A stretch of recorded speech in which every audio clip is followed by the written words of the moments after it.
Site for licensing information, loan terms and conditions. Equal housing lender. Call 855-752-9944 or visit theloanexchange.com. Let's see here. Good times for mac and cheese. Slip a Wahlburger in there. Cielo for a steak and some vino. Gotta grab a boba from Mosin. Pink coffee for dessert. Yep, that settles it. Can't start my diet until 2027. Now your top reasons to visit Morongo. You want to. The holidays are over. Now it's time to have fun. Get in the car. Head to Morongo. Morongo Casino Resort and Spa. Less than 90 minutes from wherever you are. Good times. Morales here, and if you're in the market for a new ride, there's only one place to go. You know where it is, the Big Cat, Felix Chevrolet. You know the one right off the 110 in downtown LA with that classic black cat, Felix the Cat, smiling down on Figueroa. They've been serving Angelitos for over 100 years with unbeatable deals, an amazing selection, and service that treats you like family. A la familia. So whether it's a brand new Chevy or a certified pre-owned, make your next stop Felix Chevrolet. Head over to Felix Chevrolet, the Big Cat today. Ask for my guy, the GM Nicky D, and say, hey, I want to see that Big Cat. Good Karma Brands is proud to be an equal opportunity employer, providing equal employment, development, and advancement opportunities to all teammates and applicants. To learn more about careers with us, please send an email to talentacquisition@goodkarmabrands.com. That's talentacquisition@goodkarmabrands.com. Out on the course, they're the PGA Tour's best players. But in the arena, they're prime time. And Season 2 of TGL presented by SoFi is back with lights, cameras, action. We're talking big moments, big personalities, big names in the stands, all on the big screen. Big-time matchups with shot clocks, hammer drops, timeouts, overtime, and playoffs. It's city versus city, squad versus squad. The sport just hits different under the lights. It's TGL presented by SoFi. Keep up. It's golf. Tune into every match. Only on ESPN. This college football moment is brought to you by ServPro. College football teams have moments they recovered from and made it like it never even happened. Like on October 2nd, 1993, when the University of California faced a 30-0 halftime deficit to Oregon. Cal went on a remarkable 42-11 run in the second half to capture a 42-41 victory, one of the largest comebacks in college football history. ServPro, like it never even happened. Hi, this is Sean McVay of your LA Rams. The Rams play here. KSPN, Los Angeles. 710 ESPN. A Good Karma Brands radio station. Oh! The Sedano and Kap morning show is on the air. Here it comes. And goal. Play fake. Stand up to throw. Shoot it right side. Touchdown, LA. Colby Parkinson calls game. Give Matthew his MVP. A 4-touchdown closing statement for the 37-year-old in his 17th season. The Rams are in the clear. They'll be the 5 seed going to Carolina next week. Listen in. SoFi will tell you. MVP bringing around the bowl. The biggest show in ESPN LA history. And to answer your question, Sarah, yes, I think Matthew's the MVP of the league. He played that way. Wouldn't want anybody else leading the way. Got a lot of respect for a bunch of people in this league, but there's nobody I'd rather have being the quarterback of the LA Rams than Matthew Stafford. His play speaks for itself. For the final spot in the playoffs, Tyler Luke from 44. Snap good. Holding. The kick is no good. It is wide right. And the Steelers are the champions of the North. Here we go. Steelers. Here we go. Pittsburgh's gone to Super Bowl. Here we go. I want to show you what happened pregame at 6:15 local time. This is a priest who is spreading holy water in that end zone. The Catholic community of Pittsburgh is very strong. So it's not Tyler Luke's fault.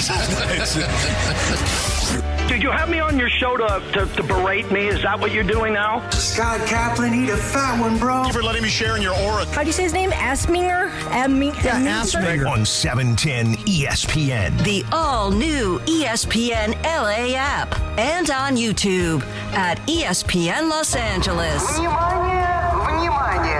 Give me a freaking break. We're bigger than U.S. Steel. What a catch by the tight end! Dungus! Right now. Wow, that's crazy. Well, you want to woo-woo? I've danced with the devil. It is smooth, baby. Yeah.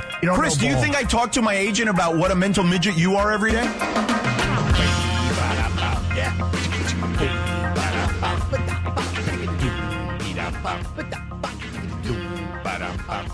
We're back. Oh, yeah. 7:02 and 22 seconds. Good morning. The Sedano and Kap Morning Show is on for a Mongrel Monday. Yeah.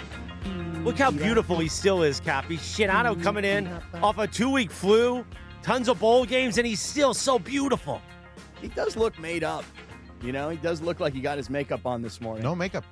Well, I'm just saying you look like you got your makeup on. You know what I mean? Look like you got your hair done. Makeup will be around 11:45. Okay. Ah. All right. So, did you miss us, Sedano? Yes. Yes. Yeah? Yes. You're saying that with a question mark, it sounds Yeah, like. I didn't know if I would. I don't believe you in the No, slightest right I now. had to think about it for a second. But yes, I don't miss. I was up at 3:45 this morning because of just first day of school anxiety. But it was, other than that, everything is fine. Yeah. Well, I'll tell you guys this. I missed all of y'all. And I really, really missed the Mongrels. And I guess I missed the Mongrels so much because I was in, like, daily communication, it seemed like, with the who? Mongrels. How? With Instagram DM. What's wrong with you? I mean, everybody. DMs were popping off for Cappy. Yes, they were. Yes, they were. They really were. Yeah. But it's funny because I will tell you this, that I think over the course of the last 2 weeks, I spent less time on social media than I probably have in, like, no joke, maybe 10 years. Good for you. And I'm telling you right now, it does something to your brain. I'm going to try and make It's all dopamine. Yeah, I'm trying to make a commitment in 26. It's not a resolution. It's a commitment. Okay. To stay off Twitter as much as possible. Well, I'm on Twitter less and less. I'm really only on Twitter just to check, like, the people that I have alerts for. That's it. I don't really look at it for anything else. Yeah, I don't have any. Do you have an alerts. alert for Cappy? Yeah, you get. No. You should get one No? for me. Because you won't get any from me. Right. So Right. But the You alerts should are have like Adam Schefter, Shams, Pete Passon. Thamel, Passon, Yeah. right? Like those the people. newsbreakers. Right. Yeah. By the way, But- Schefter busy this morning I saw for that. producer Winzy Baseball's Cleveland Browns. Have you been listening to Riz all morning? Not today. I listened Really? to him for his hour, but yeah, Kevin Stefanski, we knew. it is a final. Yeah. Goodbye. So I have thoughts from the NFL setup here. I man. think the Rams could not have asked for a better draw at the moment. I mean, listen, you lose that game at Carolina. I want to say it was week 13-ish. Yeah, it was a couple weeks ago. And that loss really set the Rams back. I mean, it put them in the spot that they found themselves in when Right. they lost to Seattle. The Seattle game was do or die, but they would have had cushion had they won the Carolina game. And then when you lose the game at Seattle Mm-hmm. in dramatic fashion, obviously. Yeah. And then you turn it around. You've got all this time off because you got the long week from the Thursday game till the following Monday game. And you wind up losing that game to Atlanta. You find yourself losing 2 games that are against inferior opponents. Right. And in an inferior division. Oh, you're saying Atlanta, I'm right? saying right, Atlanta right. and Yeah, Carolina, yeah, not Seattle. Yeah, yeah. But Atlanta and Carolina, those are two really bad losses. Atlanta. Here's the thing, and you know this as well as anyone in the NFL. There are no real inferior opponents from a week-to-week basis. Maybe over the course of a season, you'll Right. see they're inferior. But Atlanta has a lot of talent. Like, there's no question. Carolina has shown to be a well-coached team that is playing much better. But the when the Rams lost to the Panthers, a couple of really weird things happened in that game. Self-inflicted in a lot of ways. Right, because remember, the numbers going into that game were all about Matthew Stafford throwing like 28 consecutive touchdowns with 0 interceptions. And then he threw 4. Right. And then in that game, he also was hit late in the game on what was a drive that should have led to a game-tying field goal. Right. And they wound up losing because he got strip sacked. Well, and the other part of it is he also had a ton of turnovers against Atlanta. So that's been the common thread. In the games he's had turnovers, which is rare, they've lost. But what I would add is that in the Carolina game, if you recall, Carolina was very aggressive. Dave Canales and Bryce Young connected on a bunch of fourth down plays. 2 in that particular game. that I think turned into touchdowns. Correct. They were Yes. fourth down passes. And not only were they on fourth down, Local kids shanking you right there. but also Canales and Bryce. Well, you got to be careful, Cappy. Yeah, why's that? Because we're going to be in downtown the next few nights. A local kid might shank you. Yeah, well, listen, I'm contemplating how I protect myself in 2026. That's You're another whole thing. contemplating how you protect yourself. You need security all of a sudden? What does that mean? Yeah, I've been thinking a little bit about, all my travel into downtown L.A. and all my walking the streets of downtown L.A., and I'm contemplating. You're a man of the people. I understand that I'm in that. Yeah. But sometimes you got to throw on the right garb to make sure Speaking you're fully of garb, protected. I love that thing You you're like wearing. the piece, huh? It's nice. All right, let me tell you something real quick. All right, I'm done. Football talk coming back. Well, Top of the hour integrity. Top of the hour integrity. Pause for 60 seconds. Pause. Here goes. For sweater talk. One of the best gifts I got over the holidays. Yeah. This piece that I'm wearing today, my son gave it to me. Screw you, Dad. Here's a gift. Now, my son works for this company called KBS Golf Shafts, and he wears this particular top. They got a nice hat, too. I wear that hat often. And I said to him, I go, boy, I really like that piece that you wear.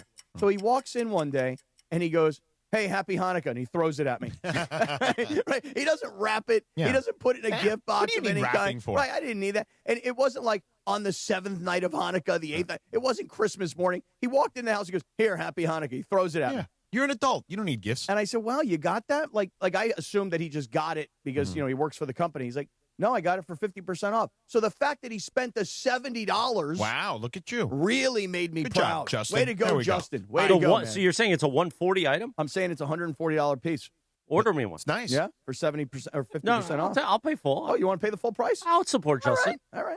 Top Back of the to hour football. integrity. Back Yeah. to football. Back to football. So, they, Canales and Young, local kids, Carson, L.A. kid, quarterback, Was he born here? they were. Just to be sure. So they're playing good football.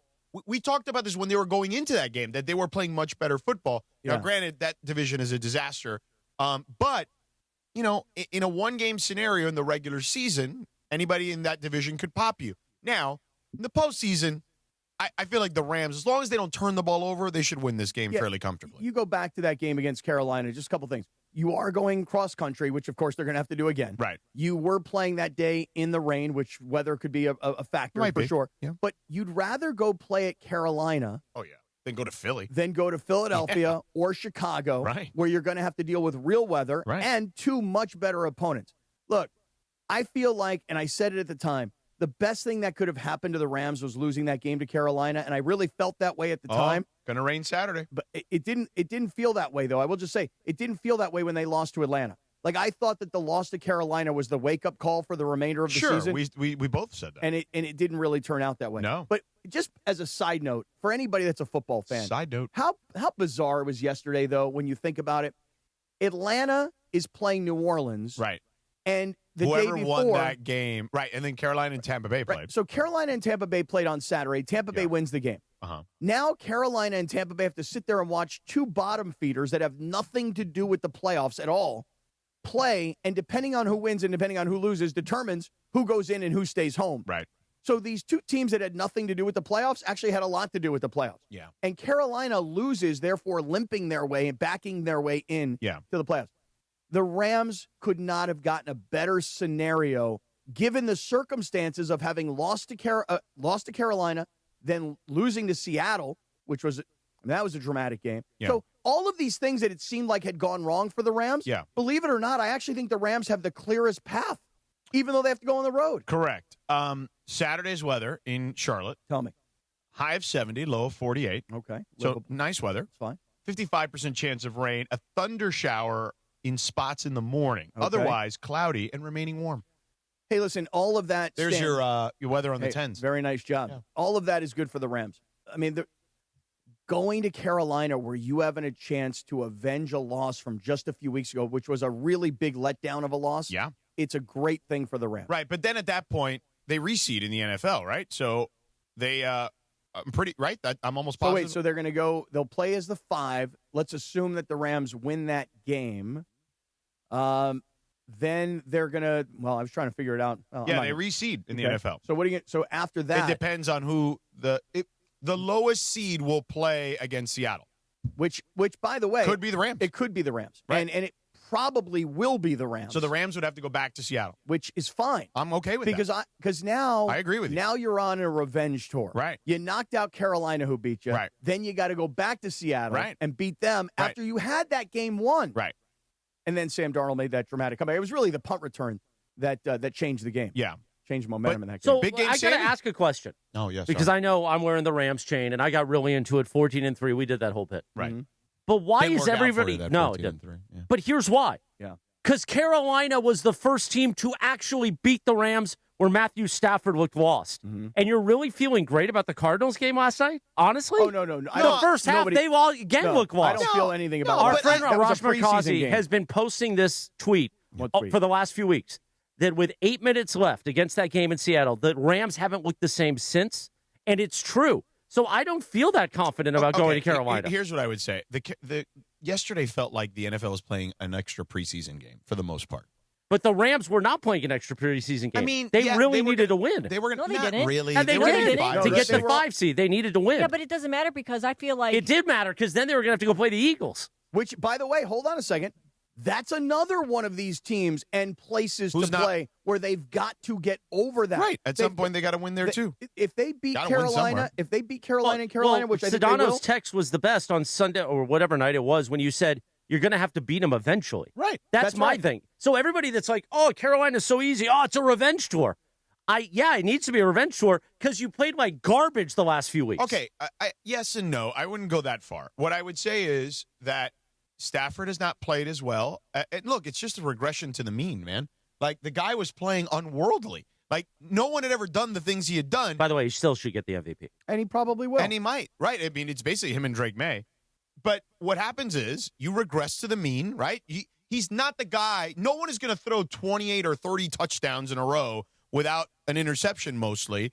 And then, so what happens is the other thing starts to balance itself out. It's the law of averages. And you wonder why why certainly I'm confident about Carolina is because right now you're going to get back your top wide receiver. And I say top, I mean, maybe you have 1A and 1B. I mean, forget about that. Just experience this time of year generally matters. It may not in certain instances, but Sean McVay and this staff have won a Super Bowl. They've gone deep in the playoffs many years. This is the first rodeo for Dave Canales, Right. who, look, I appreciate Carson Kidd, right? Bryce Young, L.A. Kid, but this is their first go at this. And they also, look, they barely made it in. They made it in after losing their last Right. game against a division rival and needing somebody else in their division to back them in. They're lucky to be where they are. And look, they're a team that they're finally on the rise, you would think, because there was a time where you thought that Bryce Young was going to be a bust and he'd never make it in this league. But they're on the rise. But when you think about coach versus coach, quarterback versus quarterback, and the scenario of going on the road again and having a chance to get these guys, and you're getting your top player back on offense, I say your top again. You can argue all day long about who's your top wide receiver. But the point is that I'm extremely confident that the Rams will go on the road and beat the Panthers. I just don't get the extremely part of that. Listen, I don't really get it. Your point is made on me that yesterday they didn't look great against Arizona. And I don't disagree with that. But I'm with you that I was a little worried at the way they're looking heading into the playoffs. But the more I thought about it, and you tell me how you feel, I thought, like they know they can beat Arizona. They were the first team they got to in. flip the switch. They were the first team in. I don't know if they can, but they were the first team that already locked up a playoff spot. Yeah. And then I will grant you, the loss against Seattle hurt bad. Yeah. Because you had that game won on the road. And the punt return, and they had 3 2-point conversions, which is unheard of Right, that statistically. never happens. And one of them was incredibly controversial, Right. as you may recall. And so yes, I understand they haven't. I agree with you. They haven't looked quite the same. Right. But there is a confidence that we all seem to have in the experience of McVay having been to 2 Super Bowls, having won one, Stafford having won a Super Bowl, Puka the year that he has had, the health of the team as they're getting ready to head towards the playoffs. Stafford is, in the top 2 in the MVP. Puka's top 2 in Offensive Player of the Year with JSN. They're fine. Here's the thing. I get it. You don't like the way they ended the season. Okay. Well, the beauty of the playoffs is it's kind of a different season. Cap, I want to feel. Sorry, Lindsay. That's okay. How do you want to feel? Tell me what you want to If feel. they like. lose Saturday in Carolina Mm-hmm. and Matthew Stafford wins the MVP, No, that's no good. You don't feel good about that? Not at all. All right. I don't care about individual honors. Honestly, MVP can go to Drake May as far as I'm concerned. Yeah, I don't think it will. I think that the voters will be like, hey, Drake May's only a second-year player, and he had a really good year. Matt Stafford deserves it, Right. blah, blah, blah. And they'll look at all the numbers. But I really don't care about him winning the MVP. I care about the Rams winning the Super Bowl. If they get knocked out in the first round and he wins the MVP, who's celebrating that? Nobody. Cap, do you feel as confident about the Rams facing the Panthers as you would have if it ended up being Tampa Bay? Because remember, at one point in the season, we were talking about Baker for MVP, and he's just totally sucked the last, 6 games? Well, the injuries caught Although up I thought to those he played guys. pretty well the other night. But teams like Tampa Bay and Indianapolis, two teams in particular that were the hottest teams going. Oh, yeah. Indy's a little different, though, as you know, you got Old Man River. No, but I mean, what I'm saying is they fell apart. But they both injury-wise, they both fell Right. apart. That's Their what teams happened. just attrition got to them. Whereas a team like San Francisco, as an example, they somehow, some way, lost major superstars and still weathered the storm. That's Kyle Shanahan, though. No, he's a great coach. Yeah. There's no doubt. But still, when you don't have the roster, I mean, you're talking about your top defensive end is out, your left tackle has been out, your top wide receiver is a crybaby, and he can't even, I mean, they don't even want him on the team. So the 49ers weathered the injury storm. The Buccaneers looked good early, couldn't do it. Same goes for Indianapolis. Couldn't hang on. So, I would have been just as confident had the Rams gone to Tampa Bay. That's what I'm trying to say is that I know it doesn't look great because you went from being the 1 seed in the Super Bowl has to go through SoFi Stadium to being the 5, and now you're going to be on the road. And by the way, there's a whole road, George, to the Rams actually hosting playoff games. Because and gosh, I'm going to try and screw this up. Well, I'm not going to try to, but I probably will. Are you going to need a credential for that? I think I'm going to. Okay, Yeah, I'll probably need. But because Cappy yesterday, Sedano, wiped out like a whole plate of chicken tenders. Whole plate? We had to order another platter of chicken tenders. I did a pretty good job on the chicken tenders yesterday in the 710 suite up at SoFi Stadium. I did. How many did you have? I had like 4. Come on. No, I had 4. Then I had 2 more at Hollywood Park Casino. And then it felt like last night when we were at the Dog, I needed water because it was like a salt lick all day. Yeah, I know. Yesterday, me and Chris were like, we're having salads last night down at the Lazy Dog. Like, I got to just clean out the bod. That's why today I'm going to need some athletic greens, and I'm going to have to just have a complete. Okay, so now go your road to I cut you off. Okay. Do the road to the playoffs. Well, here's the thing. If the Niners were to win the first round game against the Eagles, and if the Packers were to somehow beat the Bears, the Rams could find themselves hosting a playoff game. That is my unofficial math, by the way. That's true. Yeah. The highest seed possible. Yeah. Right, hosts the playoff game. But here's the thing. I know that Rams fans might be nervous going into these playoffs, and I understand, Chris, exactly why you would feel the way you do. But think about this. The Packers and the Bears split the series, right? It was 2 great games between 2 division rivals. Could the Packers go to Chicago and win that game? Absolutely. Could the 49ers go to Philadelphia and win that game? Yes, of course they could. I'm not saying they will. I'm just saying they can. Those 2 games, Eagles, Niners, Bears, Packers, those are wars. The Rams and the Panthers, the Rams should outclass the Panthers, even though they lost a couple weeks ago. Should. And then if that happens and the Rams win and the Niners win and the Packers win, which would be amazing that 2 road teams would win, the Rams could still host playoff games. Is anybody with me here? I mean, it's possible. Is this thing on? Yeah. No, it's possible. Hello? Okay, just want to make sure. I mean, it's not impossible. There's a possibility. We left you standing there. It was like a glazed look, like, hello, we're back. When was the last time you guys were all in a Walmart? Nobody commented. I saw you. Yeah. Okay, hold on a second. Yeah. Real quick, Walmart. though. Okay, you know what?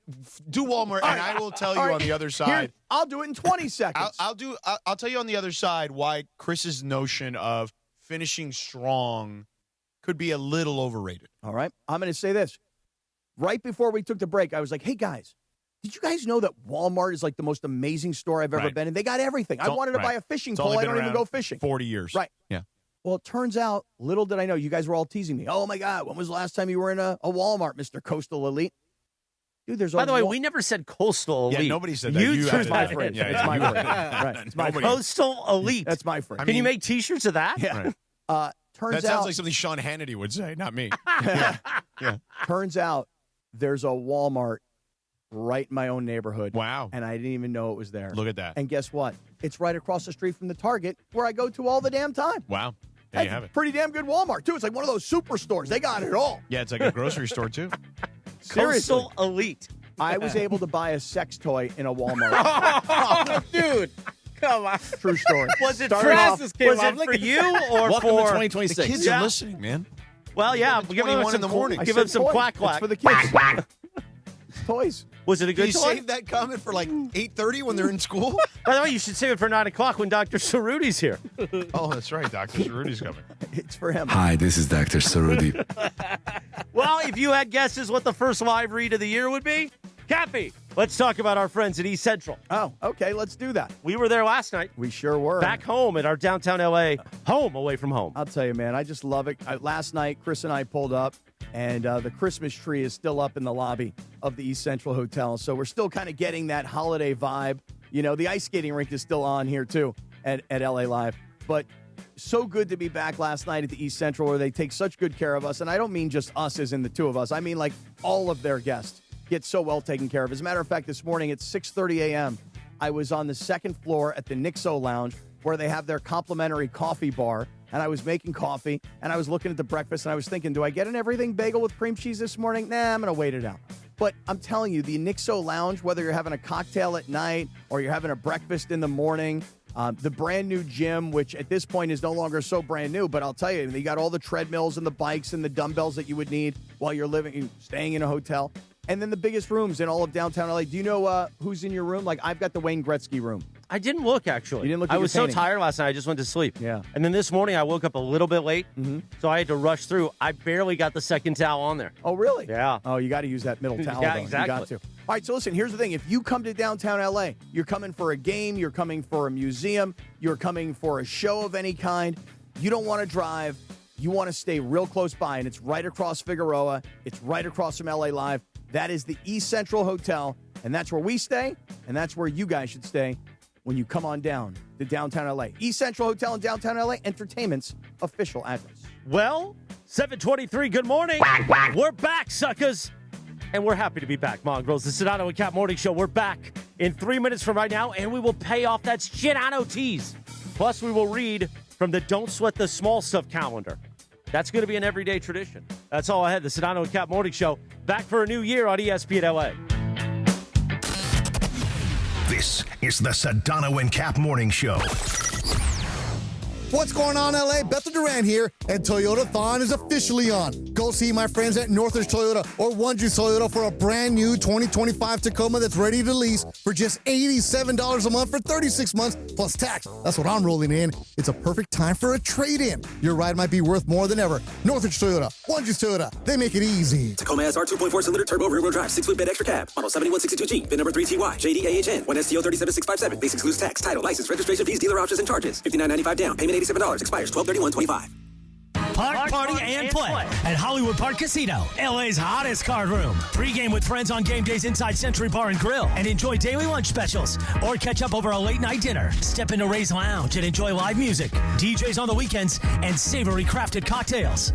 The only spot where you can park, party, and play 24/7. Hollywood Park Casino now open. Located next to the Forum and SoFi Stadium and the all-new Intuit Dome. For more info, go to playhbc.com or follow them at PlayHBC. Must be 21 plus to enter. Buenos dias. Hey, it's Cap. Is it time to downsize? Selling your home doesn't have to be a hassle. Not with Seller's Advantage. You can skip the agents, commissions, and costly repairs. By the time you pay for repairs and agent fees, you could have already sold your home for a fair, competitive price without the worry of the deal falling through. Here's what Chris Chavez, a real Seller's Advantage customer, had to say, and I quote, "Seller's Advantage was definitely the best company I've worked with. They offered me more than I expected, and the whole process was great. They were helpful, always answered the phone, and willing to help. I can't say enough about the experience. Much better than going through a realtor," end quote. Thank you, Chris. Get your free, no-obligation cash offer today. Call Seller's Advantage at 888-390-AS-IS, 888-390-AS-IS, 888-397-2747, or visit sellersadvantage.com. DRE number 01961658. Don't worry, sell happy with Seller's Advantage. We all hear the radio ads about the IRS. They tell you to be afraid, to be scared, and they try to frighten you into calling. I'm not here to do that. Tax Relief Advocates is different. TRA is here to tell you that if you owe money to the IRS, whether it's $5,000, $50,000, or $500,000, we have a solution. It doesn't matter if you're sitting in your car, at work, or with your kids. No matter where you are, call now. 800-575-6759. Don't lose hope. TRA can eliminate or reduce what you owe to the IRS. Generous programs are now available that can give you a fresh start. Our passion is taxes and helping individuals fix their IRS problems. We have over 1,000 5-star reviews on Google and an A+ with the Better Business Bureau. You don't need to be afraid of the IRS any longer. End your tax nightmare today by visiting us online at TRA.com or call 800-575-6759. That's 800-575-6759. Tax Relief Advocates. Real solutions for real people. Hey, this is Rich Eisen. You're starting your day with the Sedano and Kap Morning Show on ESPN LA. Don't forget my show. The Rich Eisen Show is coming up this morning at 9 on 710 ESPN and the all-new ESPN LA app. Now, back to the Sedano and Kap Morning Show.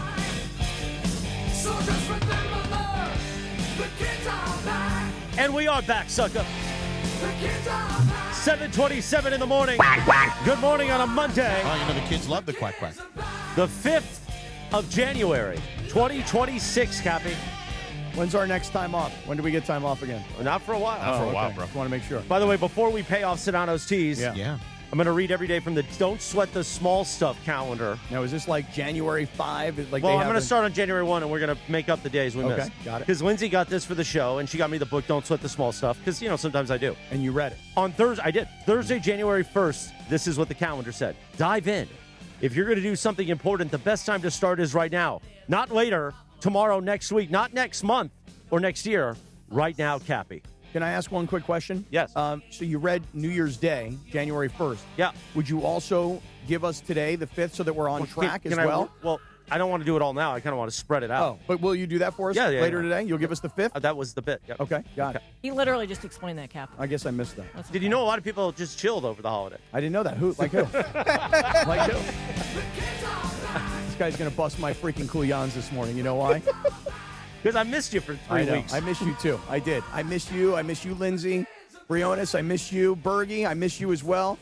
And Sedano, I didn't have to miss you because I got to see plenty of you. I got to see you, hear you. I mean, while the rest of us were chilling, you were out there hustling and grinding. Yeah, I was working.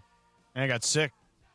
Well, that's what you get. Yeah. Well, I mean, you go to all these different places. Right. You get on planes with people that are sick. Subways. You know, right. I mean, when I was traveling, I came up with this great idea. Let me know if you guys think this is stupid or not. So you know how a lot of times people get sick on planes and, you know, just being in public places? Yeah. And I was around a lot of kids over the holidays, like my friends' kids, family, whatever.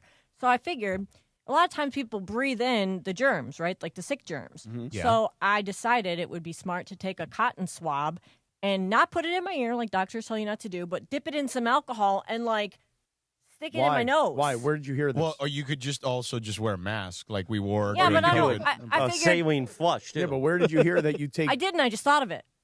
And I thought of it and said, I'm going to stick a cotton swab in alcohol and stick it up my nose. Because it's going to kill the to be germs. smelling alcohol for that long. It was like 30 seconds I smelled it, but it killed all the germs that are, like, you know, Yeah, but the germs festering. fly a little longer than 30 seconds, I think. Well, I don't know. I didn't.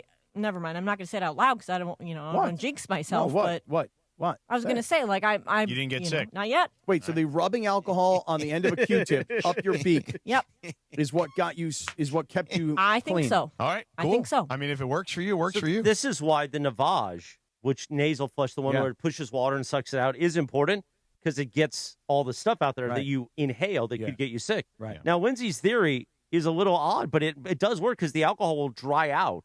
Rubbing alcohol will dry out what's up there. And kill the germs. Yeah. All right, cool. I mean, if it works for you, Linz, Now, keep don't going. snort bleach, though. That's not good. Okay, but what about I didn't peroxide? snort anything. I just, I don't you know. about that. Like, will my nose start bubbling? Like, Yeah, will it look like a probably. Not a good volcano idea. bubbling Yes, out of my Probably nose? not a good So idea. according to AI overview, no, you should not put rubbing alcohol directly into your nose as a treatment because it's toxic, irritates nasal passages, damages cilia, and can cause several systemic effects like dizziness, confusion, and even death. If absorbed. Okay, you probably should avoid that one. Oh, God. No, I'm fine. Probably would. They said the same thing about drinking the mouthwash, okay? Now, remember And I'm when fine. Lindsay made me drink the mouthwash at training again. Yeah. I'm fine. I'm still alive. I think Stick to take a little- saline sprays, humidifiers, or steam, not rubbing alcohol. Okay. I'm going to steam your nose later, Cappy. Hey, I I'm had into a it. nasal. I'm all for I it. had a nasal sinus steamer. That thing is good. Oh, yeah? Which one? The little Vaporoo one? The Yeah, one you yeah, put yeah, over? the Vicks one. Wait, That's so a nice good. one. Yeah. What is a nasal sinus steamer? It's a little steamer. Yeah, it's just How like does it work? steamer. I need to Google this. Just It's Google a- it. Yeah. You can It's get it like at Walmart. $30. Yeah. You get it at No, Walmart. I got Amongst it. other things, Yeah, you can get it at Walmart. It's like $45 at like Put it in the CVS. cart. Anyway, I had to lie to the person who I gave that to as to where I got it. I didn't want them to know I got it at Walmart. And by the way, I walked around with this thing at Walmart, and I walked around holding it proudly just to see if anybody would say anything about it. Not one person was like, "Damn, dude, you're carrying that thing. Put it in What the about bag, bro." what about when you checked it out? Oh, Did I you was go to the proud. self-checkout? I was so proud. I didn't care. I'm a No? girl dad. I'll buy tampons in a grocery store, That's no different. problem. But like a sex toy in Walmart, I was proud of that What thing. color was it? Pink. All right. Bright pink. Yeah. Let's pay off the Sedano tees. Anyway, keep going. Sedano. So Cappy, your Chris was all bent out of shape because of the way the Rams finished the season. Yep. They lost 2 of their last 3. Mhm. Right. So I started just kind of looking up some stuff here. Okay. And the reality is, momentum at the end of the season is kind of a myth. Okay, tell me more. In the NFL. So we kind of hold on to like a few examples. This is kind of what we do in life, right? You use the outlier as the norm when it's really just the outlier, right? So there are teams that have gone on to win the Super Bowl who had great finishes to the season, right? Most recently, the 2020 Tampa Bay Buccaneers, right, with Tom Brady. Because they were like a 9-8 team or something like that. And they won 4 in a row Yeah. to finish the season. And then they ended up winning the Super Bowl. The Packers in 2010 with Aaron Rodgers also finished the season strong. The Giants. Can you just pause on that for a second? The Packers in 2010 with Aaron Rodgers. Correct. I know we'll talk about what happened last night. Yeah. 16 years ago. Yeah. The Giants famously winning the Super Bowl, the first one against the Patriots. They finished the season strong. The Steelers. Here we go. Were 4-1 in 2005, the year they ended up winning. And then the Ravens finished the season undefeated in December, the year they won. Okay. So there's like a handful of teams that have done it since 2000. But think about it. How many Super Bowls have we had since 2000? We've had 25 of them. Yeah, right. The map says 25. Right. So out of the 25 we've had, 5 teams have ended the season really strong, and they've gone on to win the Super Bowl. There's 15 others that have been like 500 or maybe a game above 500 or a game below 500 that have ended up winning the Super Bowl. So the Rams finished to the season, while I understand frustrating, is not some sort of indictment on how they'll necessarily play in the playoffs historically. True. But think about this. Again, you might be down on the way the Rams finished the season, and I would understand why you would be down. Totally. I do. But just, again, go back to the bracket. That's the thing I want to focus on. If you go back to the bracket. The bracket is favorable. You tell me this. Does San Francisco at Philadelphia have a significantly more challenging game than the Rams do? No doubt. Okay, let me ask you this. Do the Packers and the Bears, division rivals, I don't care if one's a 2 and one's a 7. More difficult, and they've played 2 awesome games already. So what I'm thinking is that the Niners and the Eagles and the Packers and the Bears, whoever emerges from those 2 games, for sure, they're going to beat the ever-living hell out of each other. Correct. And then what's going to happen is the Rams are going to beat Carolina, and if let's say Philadelphia wins and let's say Chicago wins. Right. You know what the Rams are going to do the next week? They're going to go on the road to Seattle. Right. And I'm telling you right now, this whole thing is going to turn into the storyline of they lost at Carolina. They went there and avenged the loss. They lost in dramatic fashion the way they lost at Seattle with a punt return and 2-point conversions and controversies. Yeah. And they're in Seattle to avenge that loss. Right. And then who knows what happens after? I mean, I'm giving myself goosebumps right now. I mean, I'm building a story here. You are. I like it. It's an arc. I'm just trying to figure out if Chicago wins and Philly wins. Right. Then let's say the Rams beat the Seahawks in the second round. Yeah. And then you've got to go to Philadelphia, hypothetically. Correct. And then you've gone Carolina. That's when you get Thanos. Right. Remember Yes. that? Yes, I do. Yeah. You remember this stuff. How about this? You ready? Here's my prediction right now. This is my prediction. Yes. Rams beat the Panthers. Yes. Rams beat the Seahawks. Yeah. NFC Championship game. In Philly. Rams beat the Eagles in Philadelphia. Right. And the Rams win the Super Bowl in the Niners' home stadium. Wow. Now, Against who? I'm a little up in the air on that. AFC is very wide open. I'm up in the air on that because here's why. I mean, it's all wide open. No way the Steelers are not going to the Super Bowl. Stop that. You never know. This feels like a Radio Rinaldi. Dude, the Steelers they might have a horseshoe up there, you know what. Can we talk about how they won Sometimes that it's game? better to be lucky than good. You can't do that 4 times. though. Yes, you can. Not yes, 4. you can. No Can way. we pay off that if the Rams do that? Yep. Which I hope they do, because you'll make me spend another $1,000 in merch. They win at Carolina. They win at Seattle. Yeah. They win in I'm Philadelphia, with you. and they win the Super Bowl It's possible. in Levi So Stadium. the Rams in Santa become Clara. just the 8th wild card team to win the Super Bowl in history. Is that right? Yes. All Not right. since the 2020 Bucks. Yeah. Does that give you goosebumps Pretty good. down there? Pretty good. But they're not like a typical wild card team. Would you agree? Yes, Because agreed. they were like favorites to win the Super Bowl all season. Right, Correct. and then it all cratered. That's what I'm saying. No, not really. cares? They Not didn't really cratered. crater. You just got to make the tournament, as they say. You're just like, you're so emotional. And because Get I'm in. wearing this chain. Yeah. And I a promised GM Les Snead Yeah. that we'd have 14-3 together. Right. Yeah, and you didn't It's get okay. it done. I don't think he'll care if you win the Super Bowl if it was 12-5. Yeah, you're fine. I You're wanted good. to kiss his cheek and trade. You could still do that if they win. No, that's true. Yeah. But just real quick on the AFC side, because you were starting to go over there. Patriots Chargers up in the air. I don't think there's like a matchup that I say to myself, oh, that's for sure. I know who's going to win that game. I'll tell you this: Buffalo and Jacksonville is such a crazy game. Oh my God, yeah. Because Jacksonville Balling has out been right on now. fire. Yeah. Houston. How about our guy Tony Khan? Oh, listen, Tony Khan. We need to have him on the show. I was thinking not Have only him Tony come Khan. in. You ready for this? I was thinking we should get Tony Baselli on the show. That's my man. And Tony Baselli. How about Baselli and Khan? Under the radar, Tony and Bas- Tony. It would be great. And then get Danza. Got to get somebody. Got to have 3 Tonys. Gotta He have all can 3 of curse them. at us again. Yes. Yeah. But I look at that AFC side, Buffalo, Jacksonville. I'm kind of up in the air on that. Yeah. Houston, I think, might be the hottest team. Houston certainly, and the going in. Steelers? Yeah. I mean, you know. But the Chargers. Here's the problem for the Chargers. You got to go cross country To New England. and play Sunday night. Yeah. Where it's going to be frigid. Yeah. And that place is going to go nuts. Yeah. And you have fallen apart yourself. No, they're going to be.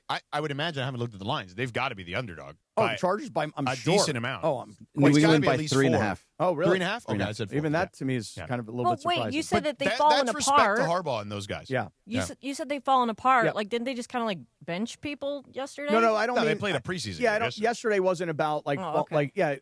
when I say falling apart, I mean is the bottom line is You mean physically? yeah, like you look at Justin Herbert for example. Well, you guys ever see the movie Kingpin? You know, with No. Great with Woody movie. Harrelson, Yeah, right? Bill And- Murray. and, It's been a minute. and he's Yeah. got that prosthetic hand yeah, on, right? yeah. That's what Justin Herbert looks like when he's playing in the NFL. He looks like with a giant prosthetic hand, under a glove. He's got a hook underneath there. You know, that's funny. seriously. That's hilarious. But here's the thing: the Chargers came back to reality against Houston, as I knew that they would. They were making everybody believe how great they were. Look, they had a good win over Philadelphia. I'll grant you that. Dude, they've played well. Yeah, no, they have. They've got a great record. And considering you All wrote the them injuries. off like 7 weeks ago when they lost their offensive line. And then they're going to lose to New England. Okay. And people are going to be like, hey, look, it's a good season. It is a successful Look season. at the year that they've had and the injuries that they've had. They've played well. And I'm going to say, yeah, but they're not really a Super Bowl team, like I keep trying Not to tell yet. you. Not yet. I hope never. I mean, it might happen. Did you guess what the second live read of the year would be? I did not guess. Well, Shinano's home away from home. Oh, LAX. We always talk about our home away from home, Cappy. How about Shinano's home away from home? I'll be there tomorrow, as a matter of fact. LAX at Los Angeles International Airport. Changes are in the air at LAX. The automated people mover trains are rolling soon as part of LAX's ongoing investment in improving your travel journey. The new trains will quickly move. They got guests. trainers in there now that working people they're out? they're working people out on the train. Okay. That'll be part of the next phase at some point. The trains will move quickly with guests between all terminals, the new consolidated rental car center, metro trains and buses, the economy parking, all in 10 minutes or less. They're departing every 2 minutes. They'll help approximately 30 million passengers per year, Cappy. So learn more. Go to this website, lawa.org/ESPN. That's lawa.org/ESPN. 7:40 in the morning on a Monday. The 5th of 2026. Welcome. I think, Cappy, officially, when we come back in 3 minutes. Yeah, let me have it. Or 2.5, it looks like. We're going to unpack your Steelers from last night. How about Okay. that? Okay. How wanna about we talk unpack about it? the old man, too? And the old man. Old man looked good yesterday. You mean Rodgers? LeBron James. Oh, yeah. Oh, was anybody watching? I was after the football. It Well, was a we'll close do- game. Well, they made a great comeback. They did. That's all I had. The Sedano and Kap Morning Show on ESPN LA. The Sedano and Kap Morning Show. Did you know Children's Hospital Los Angeles treats more kids with cancer and blood diseases than anywhere else in the Western U.S.? With over 200 clinical trials and some of the highest survival rates in the country, the Cancer and Blood Disease Institute at CHLA is the #1 pediatric cancer program in California. When your child faces an opponent like cancer, trust the team that delivers in the clutch. To learn more, visit chla.org.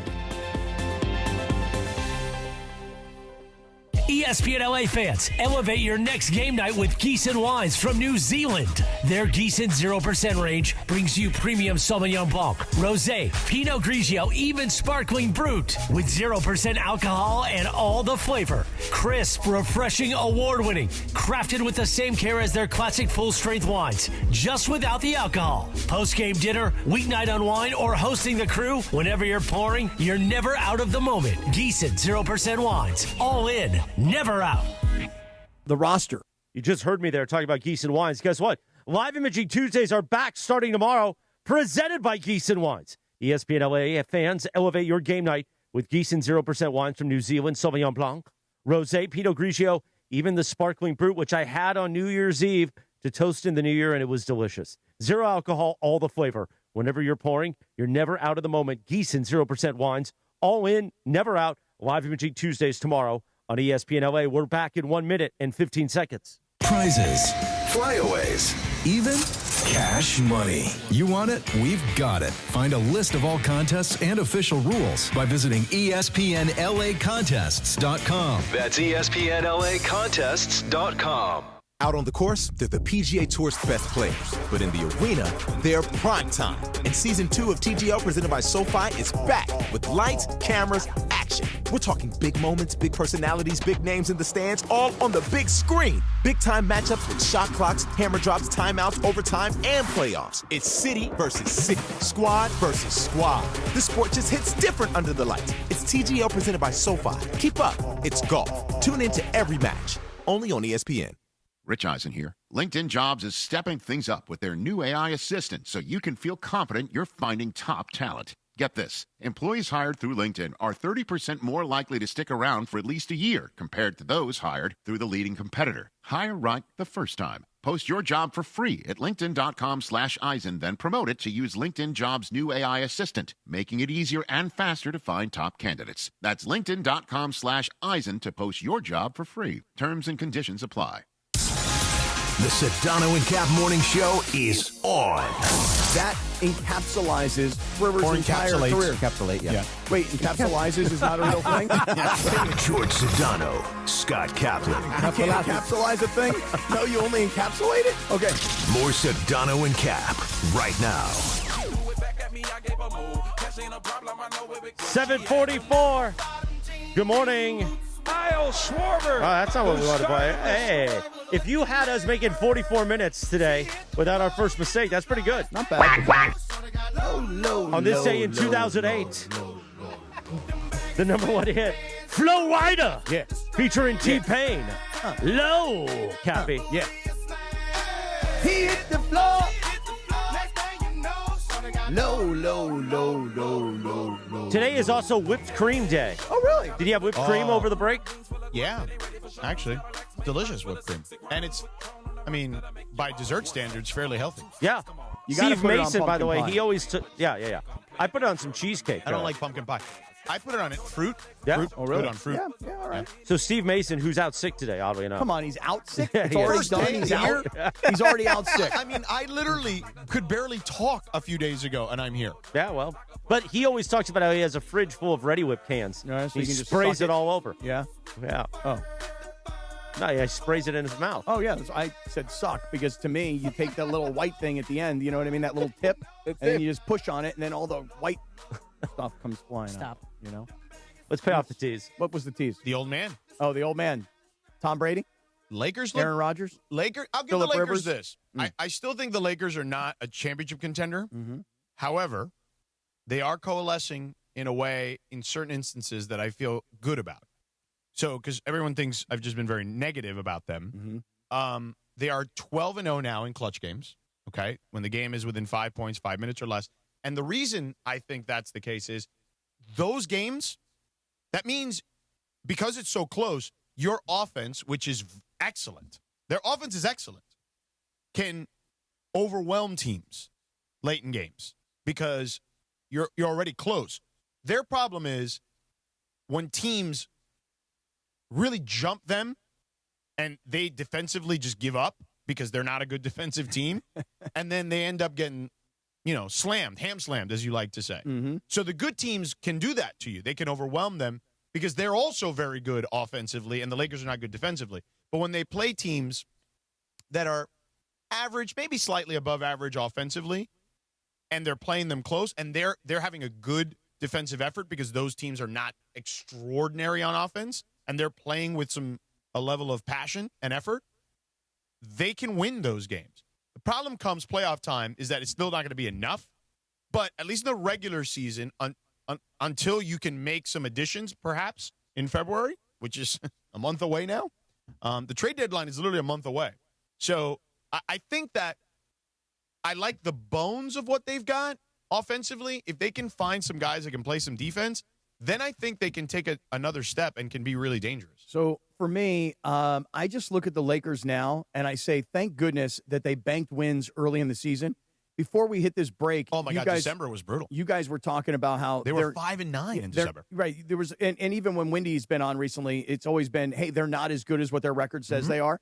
And so it's a damn good thing for the Lakers that they banked some wins because when they had to play against the likes of the Rockets, for example, even the Suns kind of tore them up. Yeah, the Suns beat the Thunder yesterday. The Clippers beat them down. They've just not looked really very good at all. And I must say, I love J.J. Redick. I'm not really sure he's built for the long term when it comes to coaching. His heart he may looks jump like he's out of aged his chest. 50 years. Right. He's got gray on his hair already. It's crazy. There is those jobs, man, are for real. Right. It's kind of like when Obama took office. Remember, he was so youthful and good looking. Yeah. And by the time he left office, he looked like your grandpa. Right. Yeah. And that's J.J. Redick. Like a year ago, he was fresh faced and cute. And now he's starting to look grizzled and old, because Can we play the audio? Beaten down. Can we play the audio that's been all over social media the last 2 days of JJ being perplexed? I don't know. I don't know what else to do. I do a lot of joysticking over there on the sideline. Yesterday I said, hey, let's run away toss and bring it up the left side. I want so-and-so in it. It was after a dead ball. It wasn't like I'm calling on the fly. And we bring it up that side, and the person I wanted in the away toss isn't over there. It's just like, that's happening so consistently right now. I chalk it up to the holidays. How much holiday food? Stretching the brain? Eggnog. Eggnog? Does it matter just forgetting plays? Or guys not knowing? I don't know. Yeah. I don't know. I wasn't a guy that forgot plays. He wasn't. There was that. Yeah. He's. But go ahead. I chalk it up to the holidays. He's a guy. I love the sarcasm. It's great. He takes this stuff, man, and I understand why. But it's life and death. It really is. It is. In that world, it is life and death. Yeah. And he is taking it hard.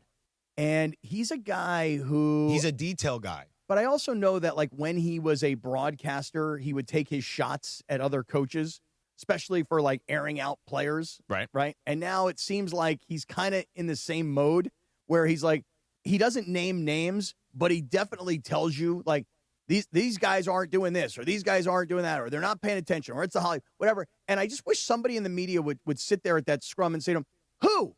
Like, you're saying these guys, but can you just give us who in particular are you really calling His out facial expressions will let you know exactly who Correct. he's talking No about. question. You should see it. When Dalton Connect just has no idea where he's going, you should see his face. It's amazing. Well, yeah. Dalton Connect, I've said this for a while now that, he struggles at times with concepts. And I think that is part of the challenge. I want to just dig into that for one quick second. He struggles with concepts. Sure. What does that mean? Can you put that in like real person English for me? No, Cappy, you do it. Struggles with concepts. You do it, Cappy. Here's what it sounds like to me. Yeah. He a big dummy. That's what it sounds like to me. No. Like he struggles with concepts. I did not say I didn't say you said that. I said that. He struggles with concepts. Like if my math teacher said to me in high school, you seem to be struggling with these concepts. What I would be hearing is, you're a big dummy. Okay? And that's what I just heard. That's not what I said. I didn't say that's what you said. I said that's what I heard. I chalk it up to the holidays. And that, too. That's another thing. Listen, you're eating ham, honey-baked ham on a nice Hawaiian roll with a little bit of that sugary mustard. It's yummy. You show up to the arena. By the way, on the honey-baked fat. ham thing. Yeah. So I got really excited. After the New Year, Stephanie and I went to an Italian deli. I got the gabagool, and I sent a picture to Cappy and Samboni with gabagool and mortadella. And by the way, I haven't been able to eat that stuff for a year, right? Yeah, right. I was really excited. It's like the 2nd of January. Yeah. Just a normal day. Cappy responds back with a picture of a honey-baked ham that he just bought. Like, who's having the January 2nd honey-baked ham? Here's what happened. I would. We were going to It's delicious. We were going to a New Year's Eve party. And the New Year's Eve party was being hosted by the woman who introduced me to honey-baked ham. Oh, I think it was to introduce you to Rachel. No. So because it was her New Year's Eve party, this wasn't her Christmas party, this wasn't her Thanksgiving you brought party. Her a honey-baked ham. We brought a honey-baked ham. Oh, okay. And so, and it was phenomenal. Yeah, I bet. As usual. And by the way, it's the first time I've ever been into a honey-baked ham store. Oh, they're nice where stores. I went to go in to They'll pick make it up. you a good sandwich in it, too. I was like, don't get it. Don't get the sandwich. Don't get the sandwich because I know I'm going to eat. Because you ever take those the Hawaiian rolls, right? They come in a package of 12. So good. You ever cut all 12 at the same time? Like, I want to make a big honey-baked ham sandwich out of 12 Hawaiian Are you rolls. a serial killer? You cut all 12 at the same time? By the way, It's nice. You cut it open. You'll laugh at this. So we're watching the game yesterday. Yeah. Which game? The Laker game. Oh. After the Steeler game is over. Okay. So I'm watching with Mateo. This is I got a routine now. So he'll come upstairs with me. We'll watch whatever I'm watching. He'll just kind of ask questions. So LeBron makes a basket or something, and then there's a timeout. I guess something happened. I forgot. They were reviewing something. And he goes over, and he goes over to the seats courtside, and he's talking to Rich Paul.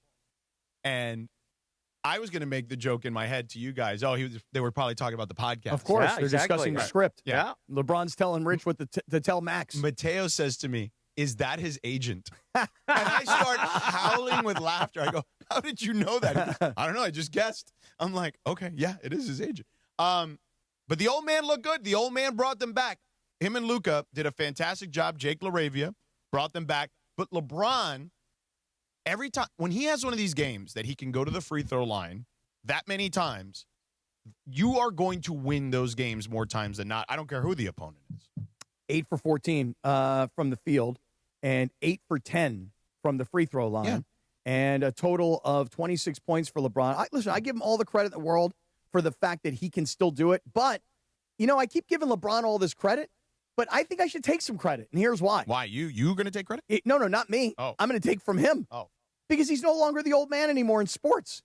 I mean, come on, man. Seriously. Like we saw Tom Brady go to 45. We just saw Phillip Rivers come out of retirement and play well for a guy who's 30 pounds overweight at 44 years old. Right, but nobody's done it at his age in basketball. I got Aaron Rodgers at 40-plus years old leading the Steelers to the playoffs. You think Phillip Rivers can run 94 feet for 36 minutes? Phillip Rivers can't run 5 feet, but he can stand in the pocket on his shotgun, and he can just whip the ball all around. Exactly. And I love these Aaron rumors. Rodgers, I thought Collinsworth called it correctly when there was this one run he's in the running first outside, half. yep. And he's like a few years ago, that's an easy first down. Yeah, not now. No way. No, he's too old now. Yeah. But I give Rodgers a ton of credit. I give all these guys a lot. I mean, seriously, because I think today you used to think that 32, 33, 34, that's it, you're done. I know you had to have felt a certain way for those two kickers at the end of that game, but particularly the kid from Baltimore. I mean, they had that game won.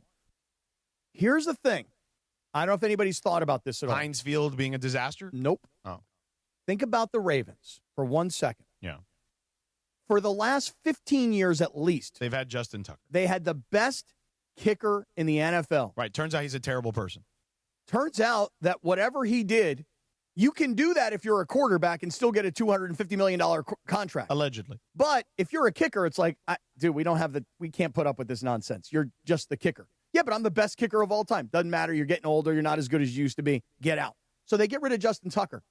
And then the last play of the season is the kicker who's a rookie, who's playing it at Heinz Field, whatever they call it now, and it's kind of a little wet, a little bit muddy. And windy. And as for John Harbaugh, it's like, hey, you're a special teams guy.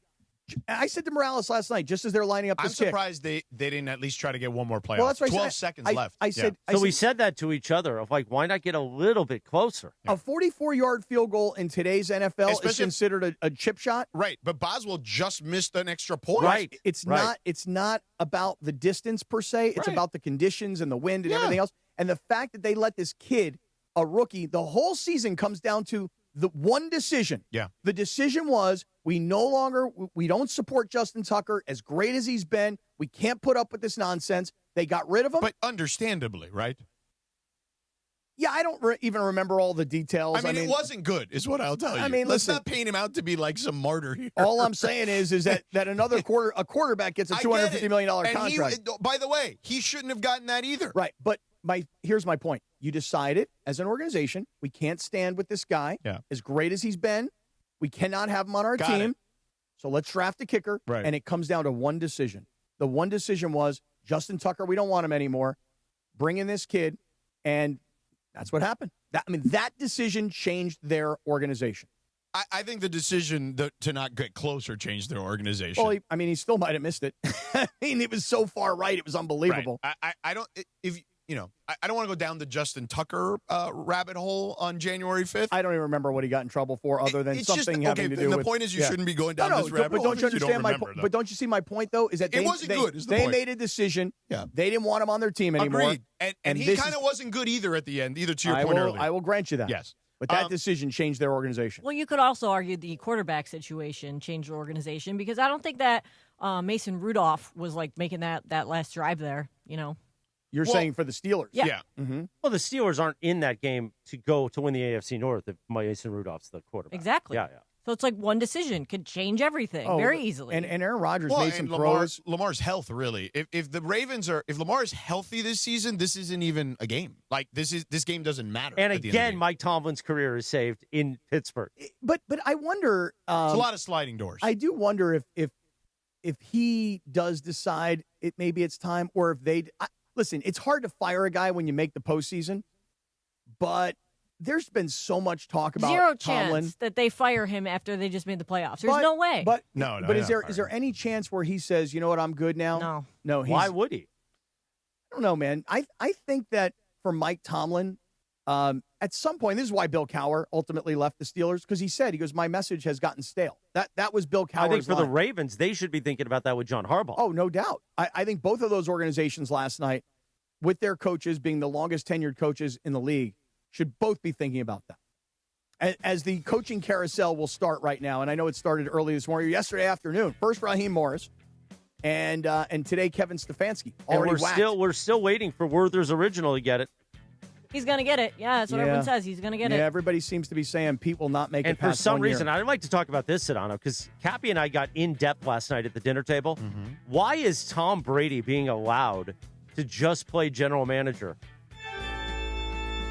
And he wants to reunite the Patriots coaching staff that was glorious 20 years ago in Las Vegas. I want to. Oh no, we're not doing that. I want to dig into that. What don't you want to do, Bergie? You don't want Brian Flores as your head coach? I don't want to do I this think whole Brian New Flores England. is a good head coach. He is? Okay. No, I don't want to do the New England thing again. Let's not do the New England thing again. That's what the rumors are. You know who they should hire? Bring in Josh McDaniels again. Let's do that. No, well, definitely not him. He stinks as a head coach. The other guy, though, was a good head coach and was right about Tua, and he got kicked out the door for not wanting to tamper because he thought he was going to be the scapegoat, and also because he said Tua it wasn't very good. Both things were right.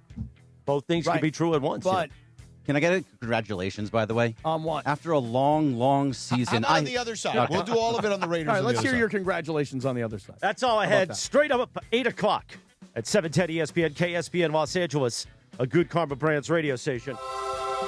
We're going to talk a little Raiders. We're going to give a congratulations to Bergie. But first, I've got to start 2026 about talking about my friends at Felix Chevrolet. I hold up the legendary license plate to the camera for everybody watching on YouTube. I love to talk about the Big Cat at Felix Chevrolet.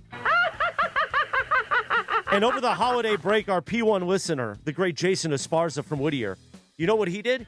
He called Felix Chevrolet. He said, "Can I speak to Nikki D? I want to pet that Big Cat, Nikki D." And Jason did it. He bought a brand new Equinox EV.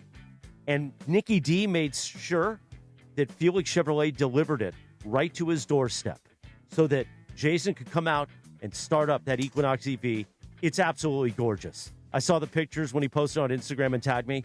What a beautiful car. So if you want to start the new year the right way, maybe you want to go EV and get that brand new Chevy Equinox. Maybe you want a Suburban. Maybe you want a Tahoe. Or you want to be like Cappy and get that brand new Corvette. You call Felix Chevrolet or look them up at FelixChevrolet.com. You say, I want to talk to Nikki D, the general manager. Nikki Deals. And you say, Nikki D, I want to pet that big cat, Jack. And Felix Chevrolet, they're legendary, but they've been around Los Angeles since 1921. They'll take care of you, sucker. Just like we're going to take care of you with a little Raiders talk and a little congratulations to Bergie. The Sedano and Kap Morning Show, we're back on this 5th of January, 2026, and we're back in 3.5 minutes from right now. This is the Sedano and Kap Morning Show. At Uline, they know firsthand the road to success is an uphill climb. Uline started in the family basement, and through hard work is now North America's most trusted shipping and industrial supplier. They get what it means to have the support of reliable, hard-working partners. So they keep 41,000 items ready to ship. Whether your company is still in a basement office or expanding cross-country, Uline will be there on your road to success. Visit uline.com. Hey, it's Mace. Whether you're starting a new routine or making player picks for the first time, trying something new can be hard. But in life and on Prize Picks, it always feels good to be right with high-pressure playoff matchups every weekend, elite hoops action almost every night. Action never stops, and Prize Picks let you take control. New feature alert. Prize Picks now has early payouts. If your player gets off to a hot start, now you got the option to cash out on those winnings before the game even finishes. Find your community on Prize Picks. With the new social feeds feature, you can share Prize Picks with your friends, copy lineups you like, or use them as inspiration for your own picks. You can even follow Prize Picks partners like us and tail or fade our picks with just one click. Download the Prize Picks app today. Use code MACE, M-A-S-E, $50 in lineups after you play your first $5 lineup. That is code MACE, M-A-S-E, $50 in lineups after you play your first $5 lineup. Prize Picks, it's good to be right. Wow! 8:03, it's a Michelob Ultra Reaction Monday. We're breaking down the Lakers' back-to-back home wins as they gear up for a quick 2 road games coming up this week. Thanks to Michelob Ultra, a superior taste worth playing for, the official beer sponsor of the Los Angeles Lakers. Please enjoy responsibly. The Sedano and Kap Morning Show, back in 2 minutes. Have you heard the refinancing rule of thumb that says you have to drop your rate at least 0.5% to refi because it'll take several years of savings to recoup the closing costs for a refi? The Loan Exchange says the rule is nonsense. With a Loan Exchange free closer, you can lower your rate without paying any cost whatsoever. That's right, lower your rate with no cost and your balance doesn't go up. You start saving on the first day you have the loan and every day thereafter. If you decide to move next year or rates drop further, you can exchange that loan for another without losing a dollar that was tied up in closing costs. Today's 15-year fixed-free closer rate in APR is 4.99%. So if your current mortgage rate is higher than 4.99%, give the Loan Exchange a call at 855-752-9944 or log on to theloanexchange.com. It won't cost you a thing. NMLS 1637539. Loan subject to credit approval. See website for licensing information, loan terms and conditions. Equal housing lender. Call 855-752-9944 or visit theloanexchange.com. Hey, fans! Welcome back to Fansville's Cheers and Tears. Oh. Okay, so like everybody deals with losing, right? To a rival on a last-second field goal. Whatever, it's fine. I'm totally fine. But I cope with losing with an ice-cold Dr. Pepper. Those 23 flavors are like so delicious. They totally wash away the pain of your college football team taking a big fat L. College football. It's a pepper thing. With Progressive Customer Service, there are lots of ways to connect with us, so you never have to miss a second of your favorite sport. Because you'd much rather watch a ball go through a net 124 times in 48 minutes when you don't really have to pay attention until the last 2, and then somehow those 2 minutes will take an hour. You don't want to miss all of that. Luckily, you can chat with Progressive on our app, online, or over the phone without missing a single one of those times the ball goes through the metal circle. Progressive Casualty Insurance Company, affiliates, and other insurers. Not available in all states or situations. The Sedano and Kap Morning Show, presented by Call Jacob and Jacob Emrani. The new phone number, 800-345-6789. My guy, your guy, Cappy's guy, the great Jacob Emrani.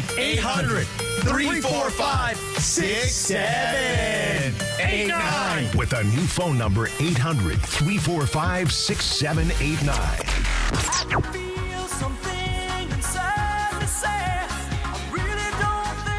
8:06, good morning. The Sedano and Kap Morning Show back for a new year, Jack.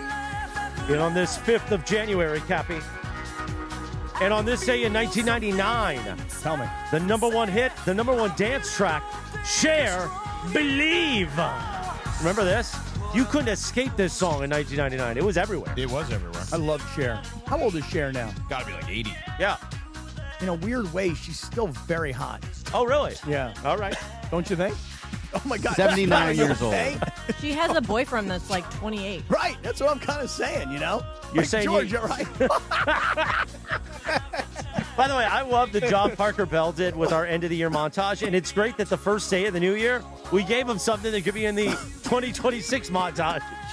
Sedano literally spitting water out as Cappy said, Cher's still hot. She is, and you're right. Not that she's hot in a weird way. Yeah. But No, she's still hot. You described it, But too. it- but It was can I- not that she's hot. She's hot like Martha Stewart is hot, right? It's a weird way. Listen, can I ask you guys, like, we all are disgusted by, like, Bill Belichick and his 24-year-old girlfriend and what's going on there. Nobody's disgusted by, like, Cher being 79 and her boyfriend being in his under 30. Man, you've been holding all these takes in for weeks. I needed you What is guys. happening? I needed you guys, man. This is why I missed you guys. You Holy- thought the Walmart Toys take was hot at 7:15? He topped it at 8:07. Wait, Cap, do you think that Martha Stewart is also hot? Because when she was on, like, the halftime show, what was that? I think it was on Christmas. Yeah, Christmas Day was the second game. Yeah, and she, like, introduced Snoop. Yeah. I was like, man, she looks amazing. I thought the same thing, and I was like, how old is she? You know, she's in her like 80s. 83. Yeah. Yeah. I couldn't believe it. All right. She looks great. She does. Martha By the Stewart. way, before we get into the Raiders and congratulate Berkey, we're continuing to read the daily calendars of Don't Sweat the Small Stuff. And I want to catch up Friday, January 2nd, and this one's a good one. Remember that your partner can't read your mind, Cappy. What we've learned is that when something is bothering you, it's usually best to let your partner know about it. Pick a time when neither of you is in a defensive mood. Then bring up the issue gently and respectfully and see what happens. It seems logical that in most cases, your chances of a favorable outcome are far better than if you rely on your partner reading your mind, Cappy. This is great advice. Yeah. And it's in hard copy on the calendar for Don't Sweat the Small Stuff. I will tell you guys real quick that I had an issue that I had to deal with over this break, and it was about my 25-year-old son. He and I were having a little bit of a back and forth, and I really didn't know how to handle it because whatever I was saying to him was not being received the way I'd hoped it would have been There's a received. shock. And then he freaked out on me, you know?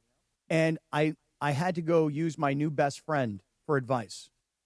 My new best friend is a guy named Claude. Anybody know Claude? Yes, it's AI. The AI guy. Not Right. ChatGPT. Not ChatGPT. Not So Grok. what are you looking at me like this I'm for? just curious. I want you to know this. Yeah. That Claude, which is my new AI best friend, Yeah. I put it all into Claude. I'm like, here's the situation. My son's 25. Here's what we're trying to work on, blah, blah, blah. He thinks 2 + 2 = banana. And I said, I didn't put that part in, but it came back to me and said, why don't you try this approach? Why don't you try using language like this? Right. And I got to be honest with you. It worked? Unbelievable. I know plenty of people who work in mental health who believe that there are useful uses. The AI can be useful in certain scenarios like that. Yeah, I'm telling There's you. people blew that my use mind. it for therapy. Yeah, I wouldn't go like full-blown therapy with AI because it's still a computer at some point. But I still think there's nuance to humans. Well, look at this segue. I would never have used it. But here's what happened really quick is that No, it is a good tool in like those moments. I would That's agree not my with you. segue, but go yeah, ahead. but Rachel had We're this waiting. situation with a girlfriend of hers. Yeah. And she didn't know how to handle it. She also went to Claude? She asked AI. Yeah. AI said what to do. She copied it and pasted it, sent it to her friend. Yeah. It worked out perfectly. And now her friend heard this, and now it isn't going to work out. All I'm saying is that Claude really helped me out a Well, lot. today, on the 5th of January, one Tom Brady will be going to Claude and asking Claude in AI, How do you fire a senior citizen sitting in his rocking chair, sucking banana pudding, and saying, I can still coach, Sonny?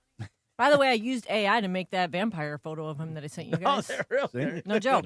But first, Bergie wants a congratulations. Well, Bergie, congratulations on finally finishing the deal and having the number 1 overall pick. Thank you, and that's what I was looking for. The number 1 overall pick, Fernando Mendoza, is going to be coming to the Raiders. We got a quarterback. My Cuban heartthrob. There you go. Franchise. I've told you he idolizes Tom Brady. Look at that. Long, hard-fought, terrible year. He will not be. He will not be happy. He will be thrilled, over the moon, to even be in close proximity to Tom Brady. That's how much he idolizes him. So I think that could be good. Now, I will warn you, I think he's a wonderful kid, and I think he's a very good quarterback. But they're going to need to put, real pieces around him. He's not like you plug him in and he's going to elevate your team to the Super Bowl kind of good. No, right away. You need to go out and you need to get. He's not Drake May, is what I'm saying. Right. And you need I'm to not get sure even offensive New England line. knew that Drake May was going to become Drake May. Certainly not this quickly. Right. Not in 2 years. But I don't think he's that. I think Drake May has a higher ceiling. I think Caleb has a higher ceiling. I think he's very, very good. And I think Brady actually is a perfect role model for him. And I think he understands that because it's not like Brady is some sort of athletic phenom like a Drake May or a Caleb Williams. So I think they should go out. They should get some veteran offensive linemen. They should hire Kurt Signetti. Sure. Great. That'd be wonderful. Bring him in as a package deal. Didn't he just sign a big deal? Yeah, he did. He signed it's a just big a college extension deal. I know, but he is that guy. Kurt Signetti has gone from, in 2 years, a completely unknown commodity to now considered by many to be maybe the best coach in all of college football. We'll see. Right. But go out, get some offensive line, then draft offensive line and some playmakers at the wide receiver position, and shore up the defense a little bit, but then you have an actual team. So, Bergie, I got to ask you. Yes. Your Las Vegas Raiders of Oakland and Los Angeles. Yep. We have like a 10 or have 11 picks. 10 picks in the 2026 NFL draft. How many of them in the first 4 rounds? So here's the thing. One, they've got the first pick. One, then two, they've got 3. 36 in round 2, 67 in round 3, 102 in round 4, 117 in round 4, 134 in round 4. So how many is that? 5. So half their picks, the top 4 rounds, you should be drafting 4th round, at the very least, special teams contributor right away. But those first 3 rounds need to be starters, and the 4th round should be someone that could be at least a very capable backup. So, as many offensive linemen as possible and right. as many wide receivers as possible. And Bergie, you are confident that one Tom Brady, with no sports executive experience, is making all the decisions. He knows football. There's a whole commercial about how he knows football. He doesn't know how to run a football team. No one knows football Michael better Jordan, than Tom Brady. Michael Jordan knew basketball. Yeah, exactly. He did. Yeah, he did. But everybody wants John Lynch. Everybody wants a guy who was a great player, who's considered to be a smart guy. But John Lynch Matt wasn't Ryan. a vampire. No, he wasn't. Don't look at my eyes. This was happening in Atlanta with Matt Ryan, too. It's the same deal. They were like, hey, we'll get Matt Ryan back here. Just like the Dolphins at one point had Dan Marino, but Dan Marino is not really like in a decision-making capacity. Hired Troy Aikman as a consultant. Yep. For literally just the offseason. And now the rumor is smart, going around that Brady wants to reunite the Patriots' glory coaching days with Brian Flores being his head coach, and then Dable, who just got fired, being the OC or DC. No, he was the head coach. Yeah. Right, he got fired. He was being fired, but he wants him as a DC or an OC. Yeah, he's a good offensive coordinator. Okay, but why are you trying to reunite the old glory days? Well, as far as the Brian Let Flores me ask you a thing, question. Go ahead. Don't go where I think you're going to go. Don't look at Go me. there, George. I have not tried to reunite the glory days. I'm the one that says we move forward. Right. But you still trust who you trust. I trust who I trust, but I also can sit back and go, those were glory days. That was a long time ago. But that's you how don't he see feels me about trying Brian to trot Flores. Tony Bruno in here. I know where you're going. I don't trot Keyshawn in here. I say, Sua. Yeah, you do. But there's some other people you around here. Yeah, but don't try to do Like that. who? Don't do it. No, I want to know Don't who. do it. No, tell me. I want names. Don't do it. Give me some names, George. I mean, Don't do it. Give me names. People behind the scenes. Oh, you did it. Like who? Just say behind the scenes. You did it. Not in front of the scenes? So perhaps at times. A little in front of the scenes at Wow, times? you're really doing it. Wow. You're really doing it. I don't blame you for it. But don't you see that Brian Flores... But it's the same concept, Right. so don't... But he didn't just get fired by another NFL team. No, but what I'm But saying that's how to the you... NFL works, right? Right, everybody gets fired. Stefanski just got fired. I can't believe you did it in the new year. Josh McDaniel's he's a terrible head coach. Right, but he's been awesome as an offensive coordinator. Amazing. Awesome. Got to give him all the credit. Listen, You Flores did it. Flores and Brady, though? You know what I'm talking about, Oh, but I no one know. else does. I think I know now. I think Cappy knows Oh, now. I think I know now. And now he's going to talk. We have to spend the next 2 nights together. Oh, yeah. Oh, I'm not gonna, nonstop. Nonstop. Wait, can you believe Sedano did that? I may bring it up tonight at the Kings game. But you trust who you trust. And in the Flores case, didn't Brady The Black and Hand Flores put you in charge. Oh, wow. Yeah, but we actually had a rocky history. Yeah, but that was many years ago. But my point is we forged a relationship, right forged through fire. Right. Yes. But wait, hold on. Didn't Flores and Brady, weren't they involved in this whole scandalous thing that happened in Miami? Right. Allegedly, by the way. Right. Where Flores did not want to... Hold on. Create space, because at 8:16, let's go to our Raiders update desk again. Oh, no. And the one and only Gregory Arthur Bergman.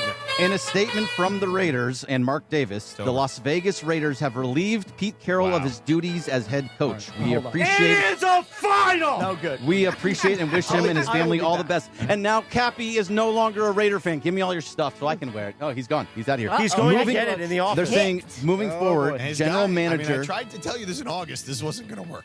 General Manager John Spytek will lead all football operations in close collaborations with Tom Brady, including the search for the club's new head coach. Together, they will guide football decisions with a shared focus on leadership, culture, and alignment with the organization's long-term vision and goals. I like that they at least put it in the press release in close collaboration. Oh, Like, wait.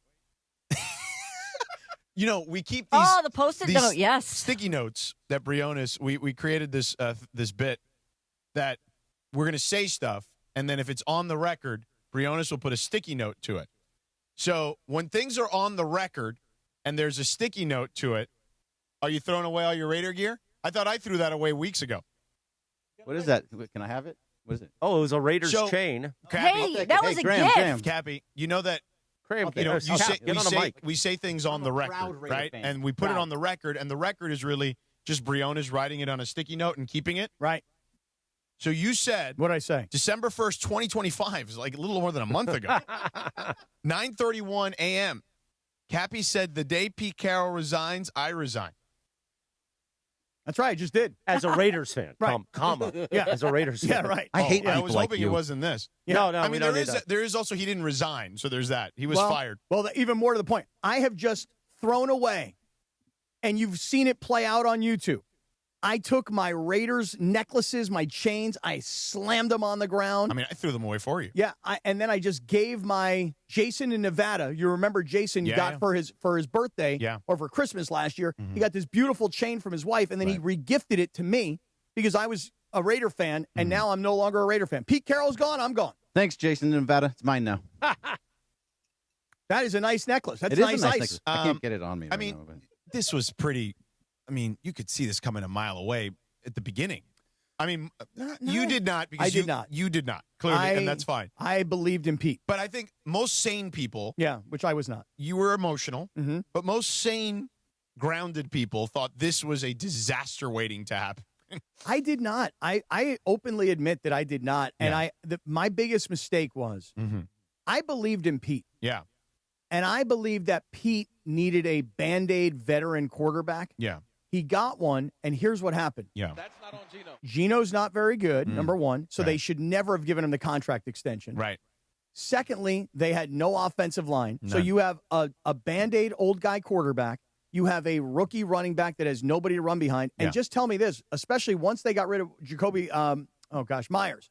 Once he left and went down to Jacksonville, tell me this. Other than Brock Bowers, who's been hurt all year long, what did they have in terms of skill positions at the wide receiver position? Nothing. Well, they traded Jacoby Myers, right? Right. So here's the thing.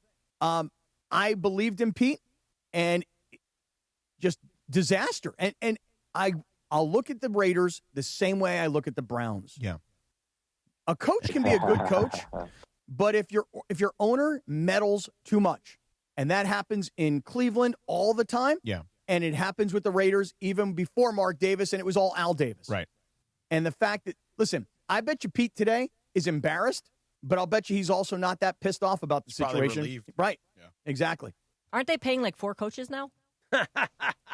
Dead serious. They are. They might be. Yeah. Boy, these coaches, too. They didn't sign him to a 1-year deal. By the way, our boy Raheem Morris, Oh, he's man. making like $8 million for the next 4 seasons. Yeah. He'll be the Rams DC in a few as soon months. as, Yeah, as soon as Chris Chris Shula Shula gets hired. Right. As soon as Chris Shula gets the job with the New York Giants, as an example, and leaves, then Sean McVay can bring back one of his best friends in Raheem Morris. And Raheem's great in the room. Immediately put him right into the defensive coordinator position. And by the way, I love Raheem. The Rams can go Friend of pay show. Raheem Friend of the Morris. show.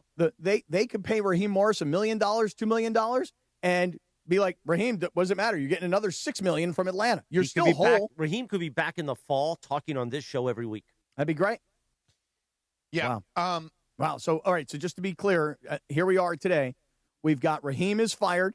We've got Stefanski fired. Yeah. And now we've got Pete fired. Yeah. Wow. Yeah. So, wow. Back to the Raiders, though, real quick. Oh. Actually, we should go to break, right? I mean, we can. Threw out all my I didn't know Raider if you were gear. going to stretch or not. No, we can come. We just go to break. I do think the Patriots thing. I can see why you're pushing back on that. Never worked anywhere. I actually think this Except for the Patriots. I actually think the Signetti thing makes a ton of sense, and I'll explain why. And it really has more to do with Flores than it does anything else. That's If what that we is the call person. a tease of the tease. business. That's a tease. Cappy, tell us about our friend Damon Wines, the CEO of Sellers Advantage. Oh, I would love to. Hey, Damon, first of all, Happy New Year to you, brother. I know that the end of 2025 was not great for you and your family. You know, I think everybody we talked about this, his mom passed. And so, Damon, let's get off to a great start here in 2026. Let's do it. If you are ready to sell your home, if you're ready to downsize, if you are ready to move, if you are ready to cash in, whatever your reason is for wanting to sell your home, you got to call Sellers Advantage, because Sellers Advantage is going to help you take advantage of all of that equity that you've got. So no matter what your reason is for selling, we can make you a competitive cash offer. We can close in as little as days, or if you want to say, hey, look, I need another month and a half, 2 months, that's fine too. Don't worry about that. And also don't worry about the condition of your home. Your home may need a fresh coat of paint. You may need to fix holes in the wall. You may have an air conditioner that doesn't work anymore. Forget about all those costly repairs. We at Sellers Advantage will buy your home as is. We've been doing it for over 20 years. You see all the signage all around LA. We make selling easy and painless, and Sellers Advantage will even offer you a $20,000 advance for moving and other expenses. So if it is time to sell your home, call Sellers Advantage first for that free no-obligation offer. It's 888-390-AS-IS, 888-390-AS-IS, 888-390. I'll slow it down for you. 2747, or visit sellersadvantage.com. Thank you, Cappy. 823. The Sedano and Kap Morning Show back for a new year on this 5th of January. Drive safely. It's still a little damp out there in parts of the Southland. We will pay off that glorious Sedano tease coming up in 3 minutes from right now. The Sedano and Kap Morning Show. I know that hiring can be challenging. You sort through tons of resumes and you get too many so-so applicants. You're just waiting for someone to match your role perfectly. Well, now, there's a place where you can meet them fast. ZipRecruiter. Need to hire right away. Start your search for strong candidates. The right fit awaits. Build your team. Build it sooner. Meet your match on ZipRecruiter. Just head to ZipRecruiter.com/LA right now to try it for free. And you're on your way to meeting your match. 4 out of 5 employers who post on ZipRecruiter get a quality candidate within the first day. So try it now. Go to ZipRecruiter.com/LA. Once again, that's ZipRecruiter.com/LA. Meet your match on ZipRecruiter. Try it free. Bottom of the ninth, bases loaded, crowd rocking for Rotolo Chevrolet's top hitter, Mike Capozio. He's facing off with the Bulldog, and these two have quite the history. Here's the pitch. Oh, and he got all of it. That ball is out of here like a red Corvette, and it's going, and going, and going. Yes! Dad, are you having that dream again? Come see what the fun is all about at Rotolo Chevrolet. Corazon. Empower.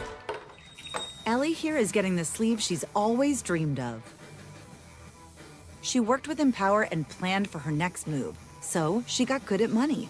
Now she can be a little bad. Oh, by the way, you spelled journey wrong. No worries. She can afford the cover-up, too. Ooh, check out my tat. It says, invest well, live a little. Start today at empower.com.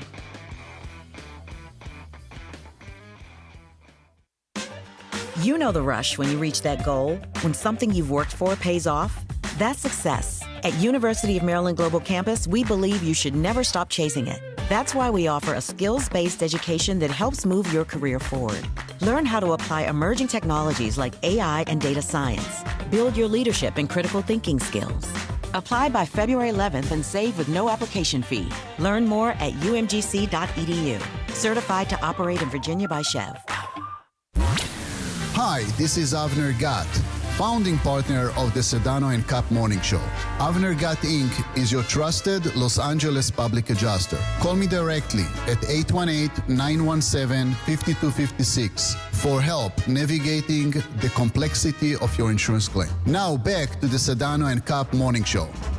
Good morning, guys. Good morning, Abner. 8:26 on a Monday. The Sedano and Kap Morning Show, back for a new year. Pete Carroll's not back, though, I'll tell you. Yesterday, January 4th, back in 2000, the number one alternative hit, Blink-182, All the Small Things, Cappy. By the way, have you seen that Rams t-shirt that they sell at SoFi, the Blink-182 version? No, the what? It's like a Blink-182 t-shirt with the Really? Rams logo. Yeah? Yeah, no, I'm not joking. When the Padres beat the Dodgers, you were singing this song. Yeah, in the rain. Yeah. Yeah, that's right. Oh, you don't remember? I do. I mean, I don't really feel like I know Blink-182 at all. Well, it was 2000. I was in high school. By the way, also yesterday, January 4th, you know whose birthday it was? Who? Speaking of Bergie's takes, Wemby's birthday. He turned 22 yesterday. Oh, really? Victor for three. Oui, oui. Oui, Happy oui, birthday. indeed. Oui, I'll oui, be there indeed. on Wednesday when the Lakers play Victor. Oui. This Wednesday? Yes. Lakers at Spurs. Correct. It's like the 7th time they played them this year. Is it? And it's like, I think it's 3rd or 4th. Yeah. How's the old man going to do? Is he going to carry the Lakers in that game? I don't know. We'll see. Also, one more here. Yesterday, back in 1980, get ready, Jorge, for this. Go for it. The United States boycotted the 1980 Moscow Olympics. Oh, okay. Well, at least this time it wasn't like Slovenia, who wasn't part of the USSR. Well, anytime I can get the Russian national know. anthem in, Yeah. I like it. Meanwhile, you know what we like to get in? Tell me. I forgot what you teased. Oh, yeah. Oh, the Raiders. Yeah. So you mentioned, so breaking news, if you're just tuning in, Pete Carroll was let go. Wow. And no shock to anyone but Cappy. Yeah. Wow.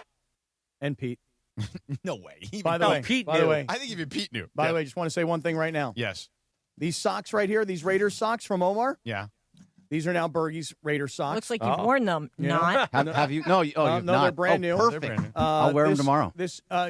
I know that Morales has his Rams chain. Yes. This is the Raiders chain. This All right. also now is property Great. of Bergie. Yeah. Wonderful. And Tommy, A real fan? and Lil Cappy gave me this chain right here. This is now also property of Bergie. Is there some ice on that one, too? My Raider fandom has come to an end. All right. There you go. One and done with the Raiders. Who are you for next season? Have you just wait till August to figure I'll that figure that. I'll let you know where Pete Carroll coaches next. That's where I'll be. That's where I'm going to be. Maybe like a flag football team. Well, I'll or be a something. fan of that flag football team. You should team up with Phillip Rivers in high school. And Bill Belichick. All three of them together. He could coach like Mira Costa, and then Manhattan Beach. Pete, and I don't want to do this as a topic because I know you want to pay it off, but just do what we all want. Come back home. Come back And to do Heritage Hall. Even as a figurehead, just come back to USC. No Well, way. he does teach a class there, doesn't he? I'm sure Lincoln Riley would really love that. Yeah, you don't want to do that. Right. Have You, Pete you look know, over you his know who shoulder. does that and has been a disaster? Is the University of Florida does that with Steve Spurrier. The guy has an office there still. Really? Watches every practice. How do you think every The old coach, ball coach? Yeah. You think every coach that's coached there since loves that? So well, anyway. you were talking about Cignetti, though. Kurt Cignetti. Right. Go So ahead. Kurt Cignetti is the head coach of Indiana, right? So Fernando Mendoza's coach. Mm-hmm. Here's the thing with Flores, though. While I do think Flores is a good coach, I mean, he won 10 games with a pretty bad roster Mm-hmm. with the Dolphins. And he was like splitting time between like Ryan Fitzpatrick and a young Tua. And look, he was not a Tua guy. Like he did not want to draft him. He wanted Herbert. He was very vocal about that, or at least that became something that came out afterwards. Herbert. I am curious. The only thing I would have any trepidation about Flores is Mendoza like the guy he would want? Because if he doesn't, he's going to make it known he doesn't want that, right? So, like, I think that if you're the Raiders and you're going to hire Brian Flores, and Tom Brady is going to be in this conversation hiring Brian Flores, they all have to be united if Mendoza's the guy, or Dante Moore, who, by the way, may not even come out in the draft. Right. Well, I've read he's going to stay at Oregon potentially. I will tell you guys this. If I were the Raiders, I would not be hiring a defensive coach when you're going to be drafting, in all likelihood, with the number one overall pick. But Daboll is actually a good quarterbacks coach. I'm not saying he's not. I'm just saying, for me, this is just the way I would think about things. I'd rather have an offensive-minded head coach if I'm going. And here's why. But let me explain. But let me explain why.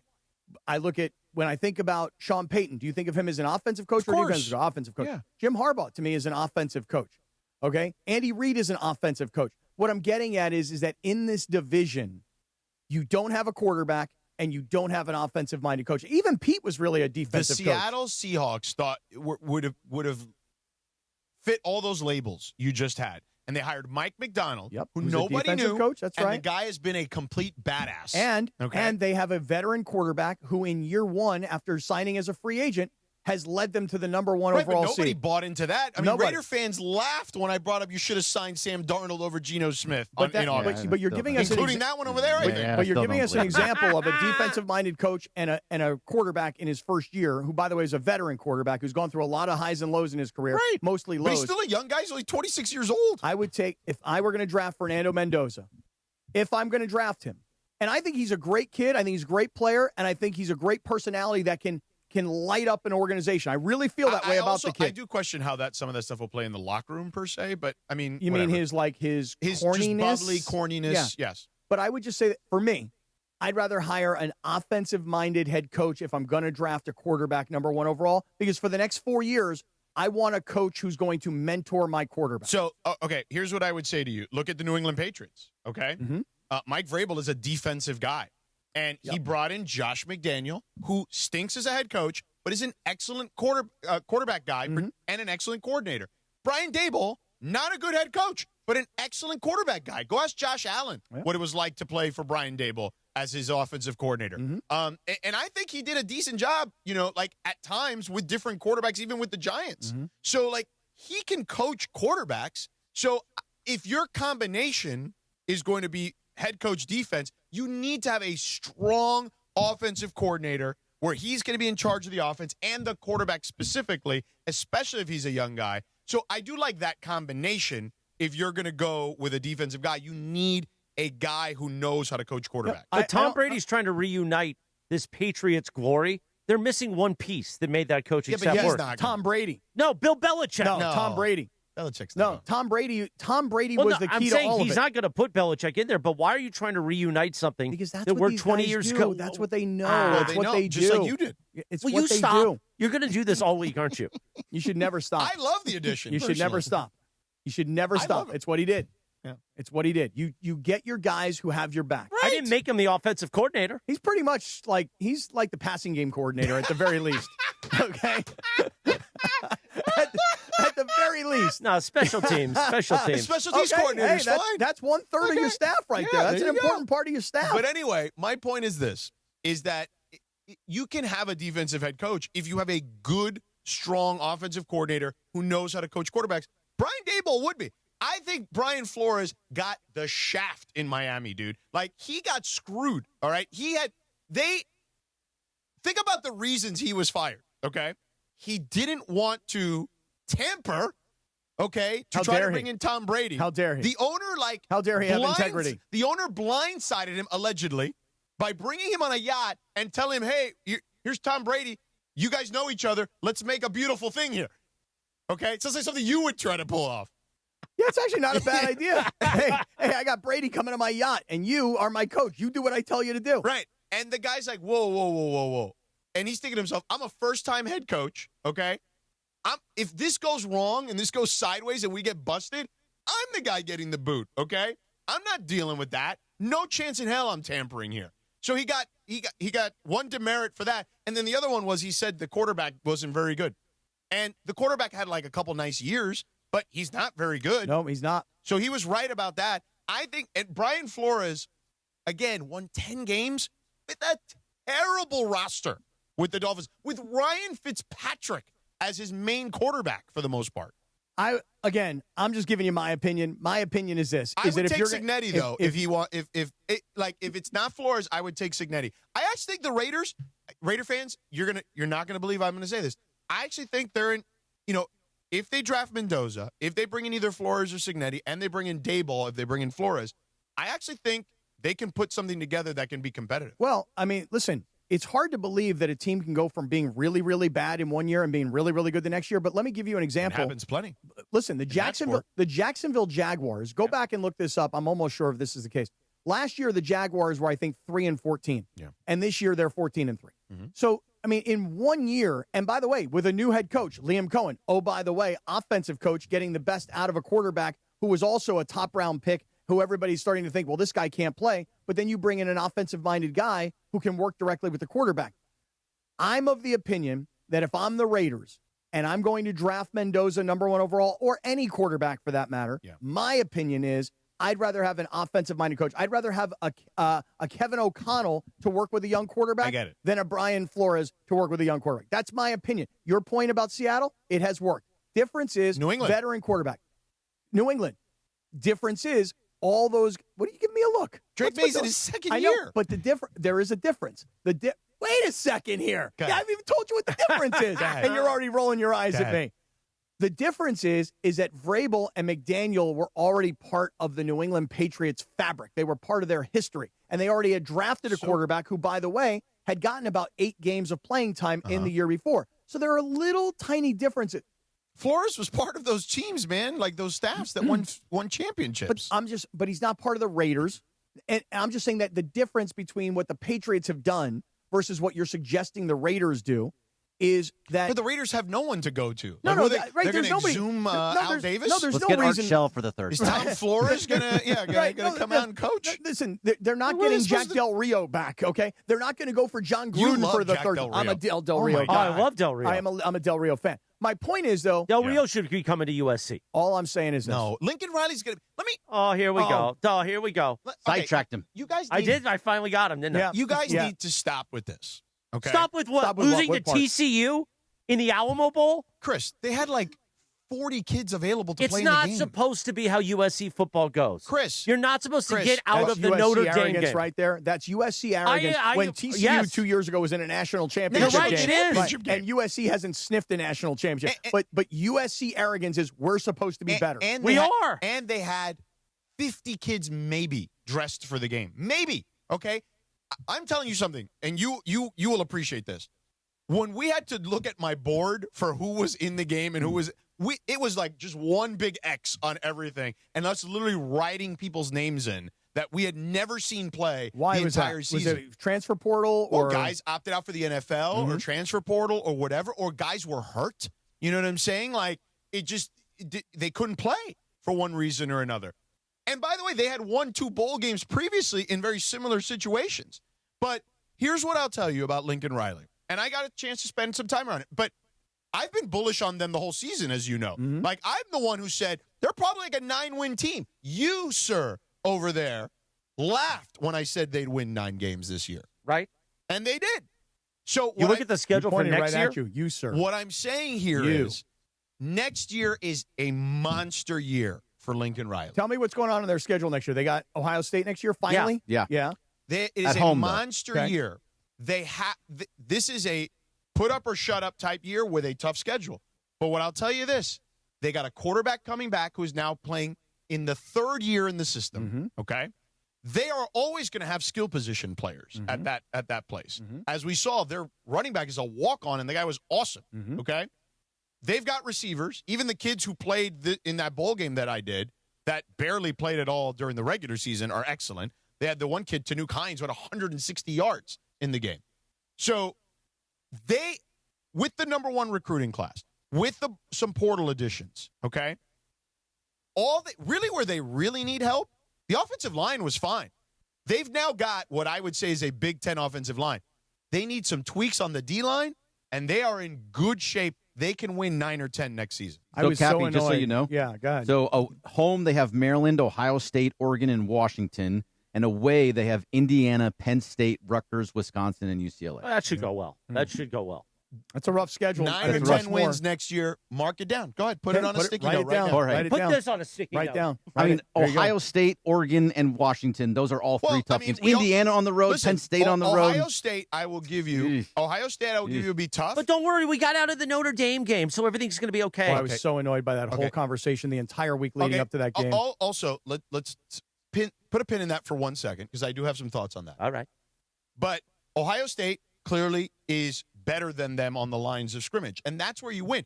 Ohio State lost a game where they were not better on the lines of scrimmage recently. Kind of shocking, really. I mean, yes and no. Well, but the point is, if you watch the games, no. But if Ohio State, when you look back at their schedule this year and you go, they played nobody. Right, you're like, they were the number one team in the country and they were steamrolling guys, and their quarterback had a completion percentage that was unreal, but they weren't playing anybody. Think of the two teams that they actually played that were good. They struggled against Texas which early was in the year. first game of the season. And then Indiana kicked their Killed ass them. on the lines of Killed scrimmage. them. Indiana, the score was not indicative of that, but they whooped their offensive line, and then Miami did the same thing. Indiana, I don't know how they did it. I actually would love to learn more about, like, in the 2 years, how they have gone from one of the worst programs in all of college football to the premier in 2 years program in all of college football. It's a great story. And I love Cignetti, and I love how Pittsburgh he is.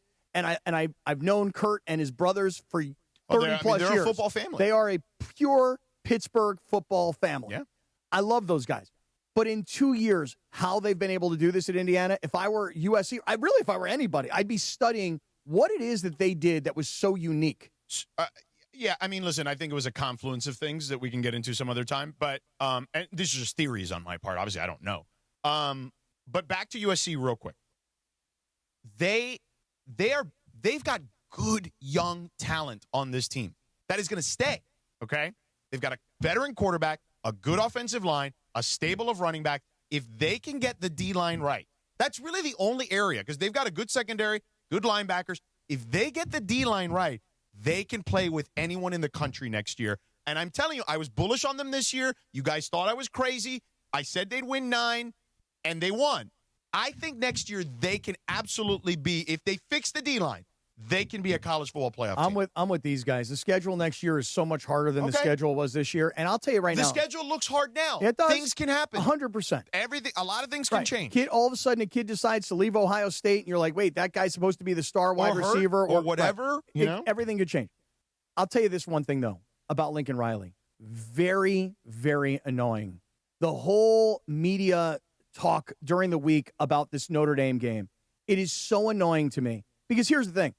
Lincoln Riley, USC is one stop in his career. Is he going to be here for 30 years? I don't think so. But he's 4 years. Maybe he gets to 5, maybe 6. Maybe he does 10 years later. You go, you know what? This is Lincoln Riley's program. But for right now, this is a stop on his career, and decisions are being made about the history of the program and the future of the program, in large part by a guy who, in my opinion, is here for now. And it bothers me because there's this whole notion that hey, we said we'd play Notre Dame anywhere, anytime, but then they didn't accommodate us and play us early when we wanted to, so we're not playing them anymore. Well, wait, you said you'd play them anywhere, anytime, but yet you don't want to play them later in the season. He doesn't bleed Cardinal and gold, Sedano. Okay, let's talk about this Notre Dame thing for a second. First of all, I don't understand why everyone needs to bend over backwards to help Notre Dame. Notre Dame's the one that needs the schedule, okay? Let's start with that part of the equation, all right? This notion that everyone has to bend over backwards for Notre Dame, I mean, they're still crying about, their fans are still crying about not making the playoffs. Rightly so. Get the hell out of here. James Madison better?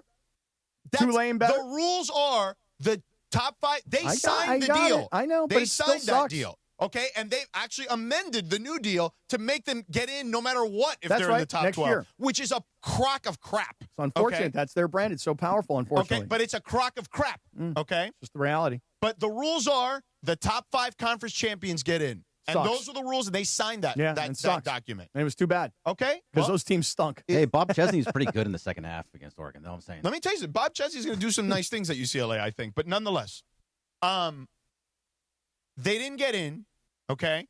And they feel like they deserve everything. If you're USC, you're as big a brand as they are, okay? So, you know what? There is no one in America. America. Okay? How about the world? college football. They don't play college football in the America. world. Got it. Yes. No one in America playing college football in the world that plays an out-of-conference rival in November.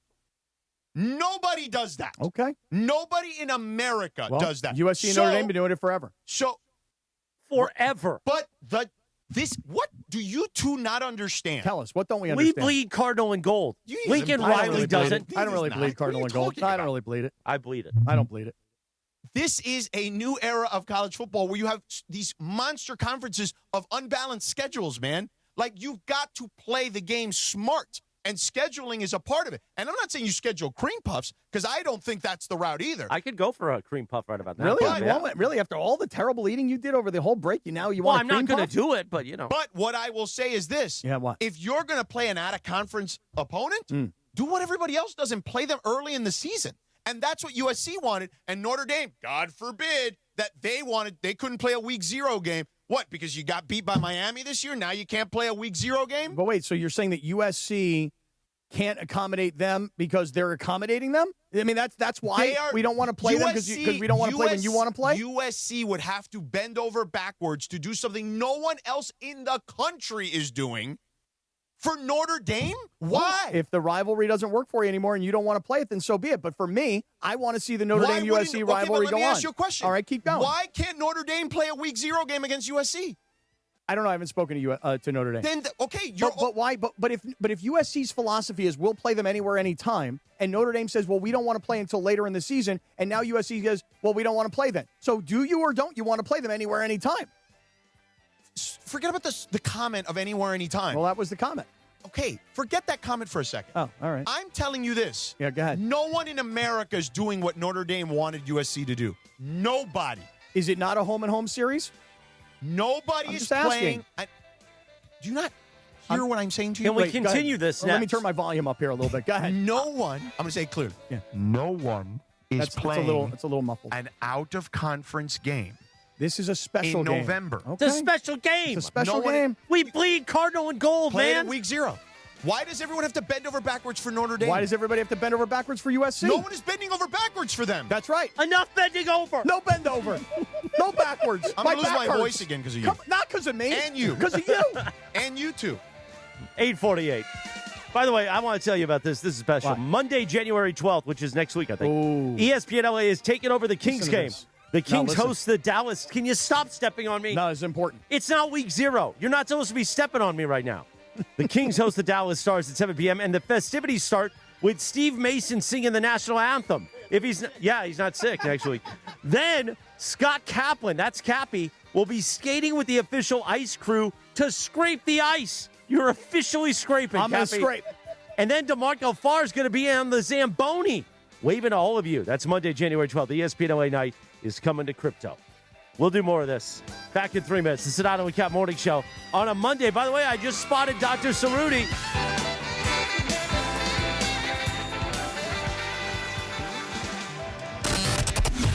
This is the Sedano and Kap Morning Show. Let's see here. Good times for mac and cheese. Slip a Wahlburger in there. Cielo for a steak and some vino. Gotta grab a boba from Mosin. Pink coffee for dessert. Yep, that settles it. Can't start my diet until 2027. Now your top reasons to visit Morongo. You want to. The holidays are over. Now it's time to have fun. Get in the car. Head to Morongo. Morongo Casino Resort and Spa. Less than 90 minutes from wherever you are. Good times. Hello, hello, hello. This is Big Game James Worthy of the Los Angeles Lakers, and I'm here with iSpot Active. Here to let you know that we're going to be at the Fit Expo in Los Angeles on January 10th and January 11th at the LA Convention Center. So come on down, check out iSpot Active, see what our wearable cryo gear is all about. We're going to be raffling off some tickets for some basketballs, giving away some autographs, and having a lot of fun. So come on down to the Fit Expo January 10th and 11th. iSpot Active will be there. Hope to see you there. Oh, no. Did you know that Children's Hospital Los Angeles offers advanced epilepsy care for kids, even when other treatments haven't worked? CHLA's Neurological Institute has Southern California's only all-pediatric Level 4 epilepsy center. That means your child is supported every step of the way by providing the latest therapies and personalized care plans for all of your child's epilepsy needs. So put seizures on the sidelines and help your child get back to being a kid. To learn more, visit chla.org. Hey, fans! Welcome back to Fansville's Cheers and Tears. Oh. Okay, so like everybody deals with losing, right? To a rival on a last-second field goal. Whatever, it's fine. I'm totally fine.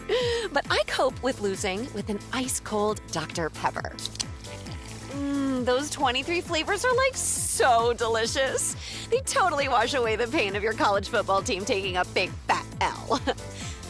College football, it's a pepper thing. Life is full of choices, some big, some small. And when you choose an H&R Block Tax Pro, you're choosing the largest network of tax expertise to be in your corner. For when your big ambitions need help with the small details. For when your six figures come from 6 different places. For when your gaming stream becomes your revenue stream. For when your business's year one needs 70 years of tax know-how. At H&R Block, we've seen it all, and we're here to help you make the most out of your money for life outside the box. Get started at hrblock.com. Hey, this is Rich Eisen. You're starting your day with the Sedano and Kap Morning Show on ESPN LA. Don't forget my show. The Rich Eisen Show is coming up this morning at 9 on 710 ESPN and the all-new ESPN LA app. Now, back to the Sedano and Kap Morning Show. 8:52, Cappy, good morning. Welcome back, the 5th of January, a new year. And on this day, back in 1980, Cappy, the number one hit, Casey and the Sunshine Band. Please don't go, Cappy. But you know who should go? Lincoln Riley. Go, wow. Lincoln Riley. Wow. I'm giving Lincoln Riley one more year. One more? Well, listen, I mean, Sedano makes a good point. You also got rid of Dave Roberts, too, like 6 times. All right. Well, listen, that's my bit. Speaking of bits, we played this a lot last fall. Cappy, when are you coming to see me? The great Dr. Cerruti is in the building, and he is almost as handsome as advertised. Dr. Cerruti. I gave him a big hug earlier. Did you? Did he smell good? Yeah. I bet he does. Yeah. Dr. Cerruti, when are you going to come visit me? Dr. Cerruti is in the building. He'll join us in the YouTube hour, the Rich Eisen Show, coming up at 9 a.m. And then the one and only. Hi, this is Dr. Cerruti. Dr. Cerruti will join us when we go to YouTube and the app, Cappy. But right now, let's talk about, for the first time in 2026, our friends at Prize Picks. Oh, beautiful. I would love to do that. Yeah, Prize Picks, Cappy. Listen, you want sports action in the state of California? Prize Picks is the place to be. Download the Prize Picks app. Use the promo code Cappy, K-A-P-P-Y. Your first $5 play gets you a $50 lineup bonus. All right? It's very simple to play Prize Picks. It's more or less. There's a stat projection for every player imaginable and every sport imaginable. You go more, you go less, you bundle a couple together, you win cold hard cash. So look, when you start a new routine, you're trying to like get into the role of the new year, right? You're trying to get it together.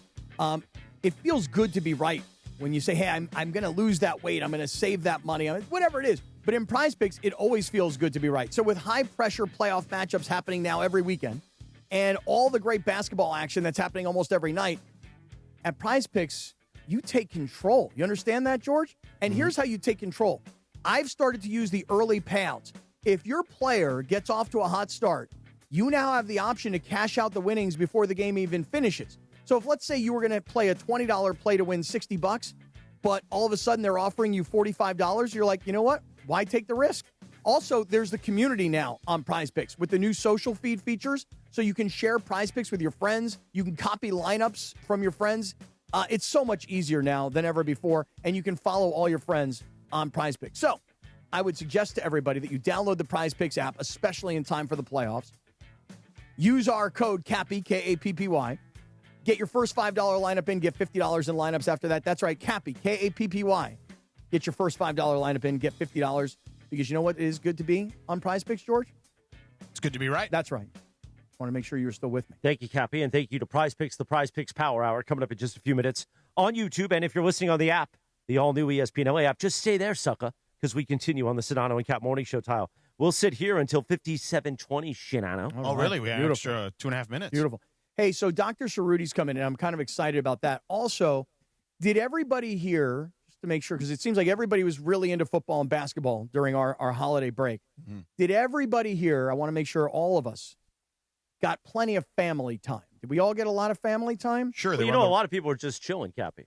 I did know that. I heard, yesterday, George, I go to the 710 suite up at ESPN LA Stadium. suite. Thank you. ESPN LA suite. And I talked to several of our different sales folks, marketing consultants. And he was blown away, I was blown away because I'm like, how you doing?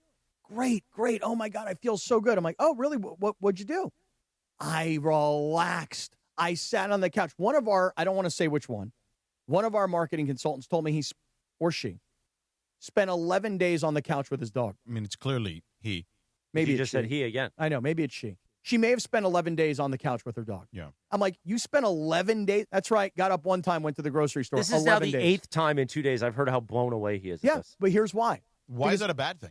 It's not. But he keeps talking about it like it's some new discovery. No, people I wish I could relax. have done that. No, but it is, because here's the thing. A lot of times people will take That's time what I did off. for the last 3 days, basically. Yeah, people take time off and they vacation or they travel to see family or whatever. I was surprised how many of our colleagues said, no, I didn't do a damn thing. Because it occurred to me at that moment, which it didn't occur to me when you're in the middle of it all, how hardworking and how stressful the job may be and why people needed to relax their brains.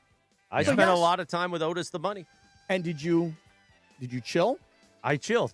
Okay. For a lot of days. Okay, see? Yeah. You're one of the same. Well, I work hard, just Yes, like you everybody do. else. Everybody around here Meanwhile, grinds. Live Imaging Tuesdays are back starting tomorrow, presented by Gießen Wines. ESPN LA fans, elevate your game night with Gießen 0% wines from New Zealand. Sauvignon Blanc, Rosé, Pinot Grigio, even Sparkling Brut, 0 alcohol, all the flavor.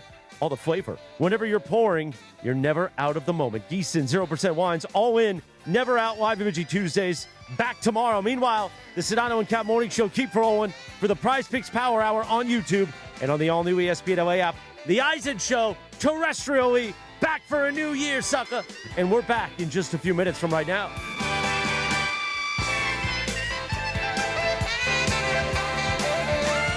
Presented by Robinhood. He crosses, spins, pulls up. With Robinhood Prediction Markets, buy or sell your predictions all game long. No house odds, just you versus the market.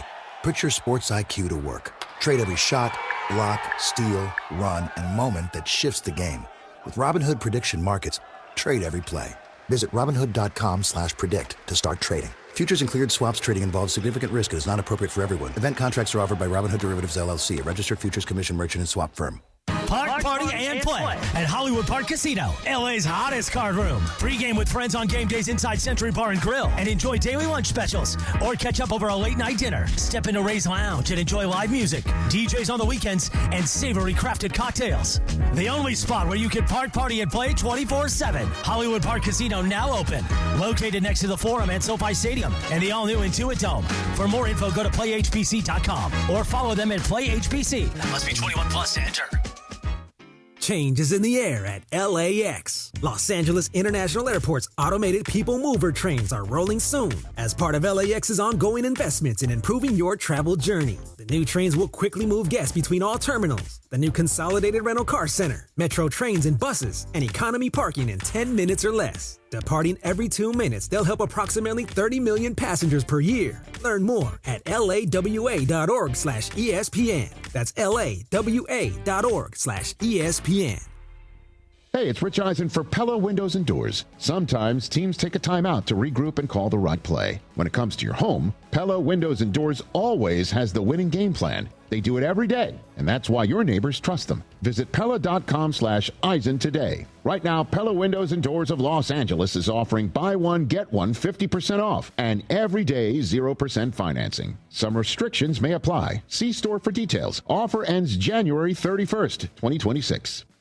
My name is Whitney Allen. I am a widow. My husband, Ryan, died. We never thought in a million years we'd have to use life insurance. The unexpected happened. With Ethos, it is so fast and easy. It's 100% online. You can get a quote in seconds, apply in minutes, and get same-day coverage. No medical exams, and you can get up to $3 million worth of coverage through Ethos. Get your free quote at ethos.com/game. That's ETHOS.com/game. Time spent on application may vary. Online health questions required. Hi, it's LeBron. The Lakers play here. 710 ESPN. KSPN, Los Angeles. A Good Karma Brands radio station. The Sedano and Kap Morning Show is on the air. Here it comes. And goal. Play fake. Stand up to throw. Shoot it right side. Touchdown, L.A. Colby Parkinson calls game. Give Matthew his MVP. A 4 touchdown closing statement for the 37-year-old in his 17th season. The Rams are in the clear. They'll be the 5 seed going to Carolina next week. Listen in. SoFi will tell you. MVP bringing around the bowl. The biggest show in ESPN LA history. And to answer your question, Sarah, yes, I think Matthew's the MVP of the league. He played that way. Wouldn't want anybody else leading the way. Got a lot of respect for a bunch of people in this league, but there's nobody I'd rather have being the quarterback of the LA Rams than Matthew Stafford. His play speaks for itself. For the final spot in the playoffs, Tyler Luke from 44. Snap good. Holding. The kick is no good. It is wide right. And the Steelers are the champions of the North. Here we go, Steelers. Here we go. Pittsburgh's gone to Super Bowl. Here we go. I want to show you what happened pregame at 6:15 local time. This is a priest who is spreading holy water in that end zone. The Catholic community of Pittsburgh is very strong. So it's not Tyler Luke's fault. Did you have me on your show to berate me? Is that what you're doing now? Scott Kaplan, eat a fat one, bro. Thank you for letting me share in your aura. How do you say his name? Asminger? Asminger. On 710 ESPN. The all-new ESPN LA app and on YouTube at ESPN Los Angeles. Give me a freaking break. We're bigger than U.S. Steel. What a catch by the tight end! Dungus. Right now. Wow, that's crazy. Well, you want to woo-woo? I've danced with the devil. It is smooth, baby. Yeah. Chris, do you think I talked to my agent about what a mental midget you are every day? Yeah. Here it comes. Do the thing. Yeah, go. The first bullhorn of 2026, 9:02 and 30 seconds. Good morning. The Sedano and Kap Morning Show, the Prize Picks Power Hour is on, Cappy. Hey, So- did you guys hear yesterday during the Rams game? I posted it Yeah. when they started playing our theme song. Yeah, I there saw in the that. fourth quarter. Yeah. Right. Now, Dr. Cerruti is here. Mm-hmm. I mean, his voice is incredible in person. It Well, reverberates we even- always play it. We always play it. Yeah. Cappy, when are you coming to see me? But now he's here. Right, he's Oh, here- he he's here just to see smiled. Look at those Yeah. teeth. Oh, he's good looking, man. And by the way, right out of the gate, Yep. he's starting to dissect a mystery with Cappy that we've already talked about for years Yeah. here, which is the redness in his eyes. Yeah, well, so Dr. Cerruti joins us in studio now. And by the way, I love the blue on black because I'm also wearing blue on black today. And there's a great song by an artist by the name of Kenny Wayne Shepherd called Blue on Black. Because a lot of people don't think that blue and black really work together. Doc, you and I are dispelling that My because favorite blue on color black, combo. I love it. It's like one of my favorite things Listen ever. to that voice. I know. In person, it's something. Look at you, man. You are hot. So why are his Look eyes who's so... talking. Yeah. Thank you so much. Dr. Thanks for Cerruti, why having are me Cappy's here, guys. eyes Yeah, so so red? Tell us what you were talking about with his eyes. Well, how about this? Before Dr. Cerruti does something, let me tell you a quick thing. So I've had this condition that a lot of people who spend a lot of time outdoors get. It's called pterygiums. And what happens is it's wind, it's sun. And for years and years, Dr. Cerruti, I spent hours every day out training, running, cycling, swimming, et cetera, et cetera. And then all of a sudden, my eyes got super red. And years ago, before the technology changed, I had a surgery to have the pterygiums removed. Well, lo and behold, they came back. As a matter of fact, the guy who did the surgery, I went back to him. I go, bro, these things came back. You know what he did? He stuck a needle directly in my eyes. By the way, no medicine of any kind. Just do it, man. Stick it in. And the pterygiums grew back. Luckily, I do use a product that does whiten your eyes, but it's an ongoing issue that I have. What do you say, man? Unfortunately, that's temporary. You know, it's funny. I was talking to the gentleman earlier today. So I was on the phone with my FDA person this morning. So we've invented the world's first sunscreen eye drops. Wow. That's my invention and hopefully my Hopefully you'll get an legacy, but FDA we've approval. made the and- world's first chapstick eye drops. Wow. For people who are athletes like you. So we've put a sunscreen in an eye drop that actually attenuates 96% of UVB light. Oh my God, with that would be one helpful. single drop. for That would over help an hour. so much. Because let me tell you something. I don't go anywhere outside without sunglasses because I want the shouldn't. protection and I also want the wind protection. So a lot This of times, does both. yeah, because people will say to me like, "Dude, the sun's not out. Why do you have sunglasses on?" Because the wind, man, just So really, right. a sunscreen eye drop. That's right. And does it? Just as a question, does it whiten your eyes as well? No, Okay. it doesn't. We're gonna have two kinds of whitening formula as well. But the purpose of it is like, let's say you're a tennis pro or a golfer or a surfer or whatever. You put a drop of this before a match, and it stays in there for an hour.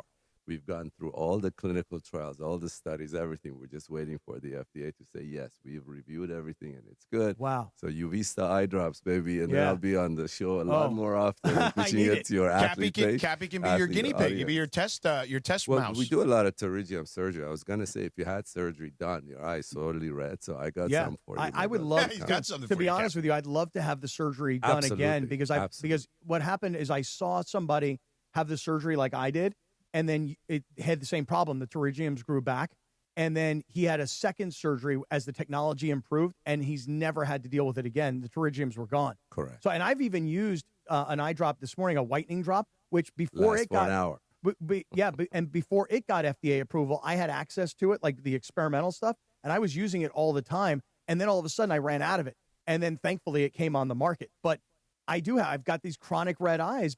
And listen, sitting in here, you see this light right here? It just pounds on your eyes and dries them out, right?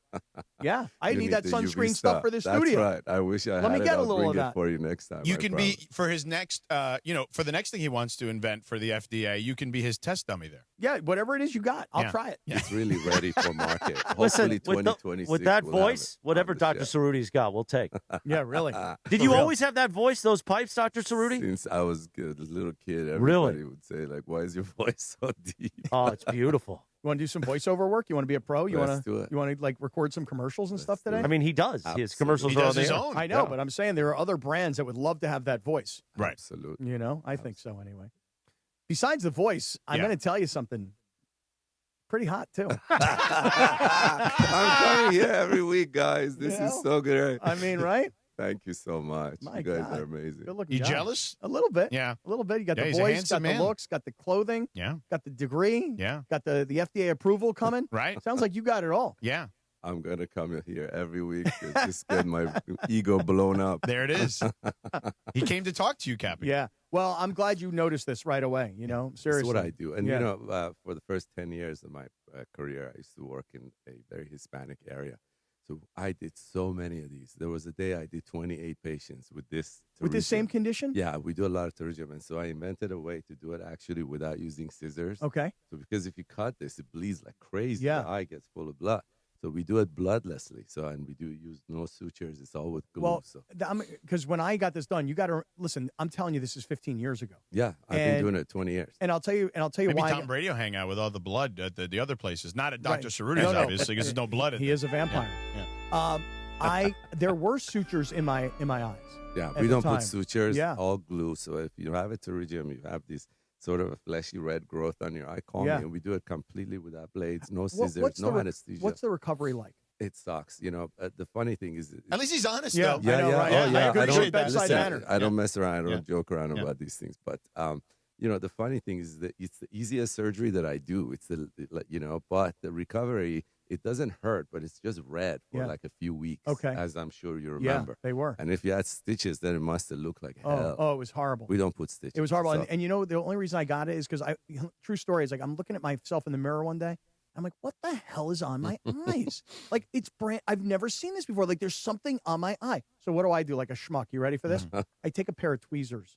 All right. And I'm trying to Oh, my tweeze God. on my eye that there's something on my eyeball. I got to get it off. So I'm taking these tweezers and I'm trying to pull What's wrong with whatever this was, this like booger looking thing on my eye. Right. And I'm trying to pull it off. And I'm like, this isn't coming off. I finally go to see a doctor. He tells me this is what's called pterygiums. I go, well, how the hell did this happen?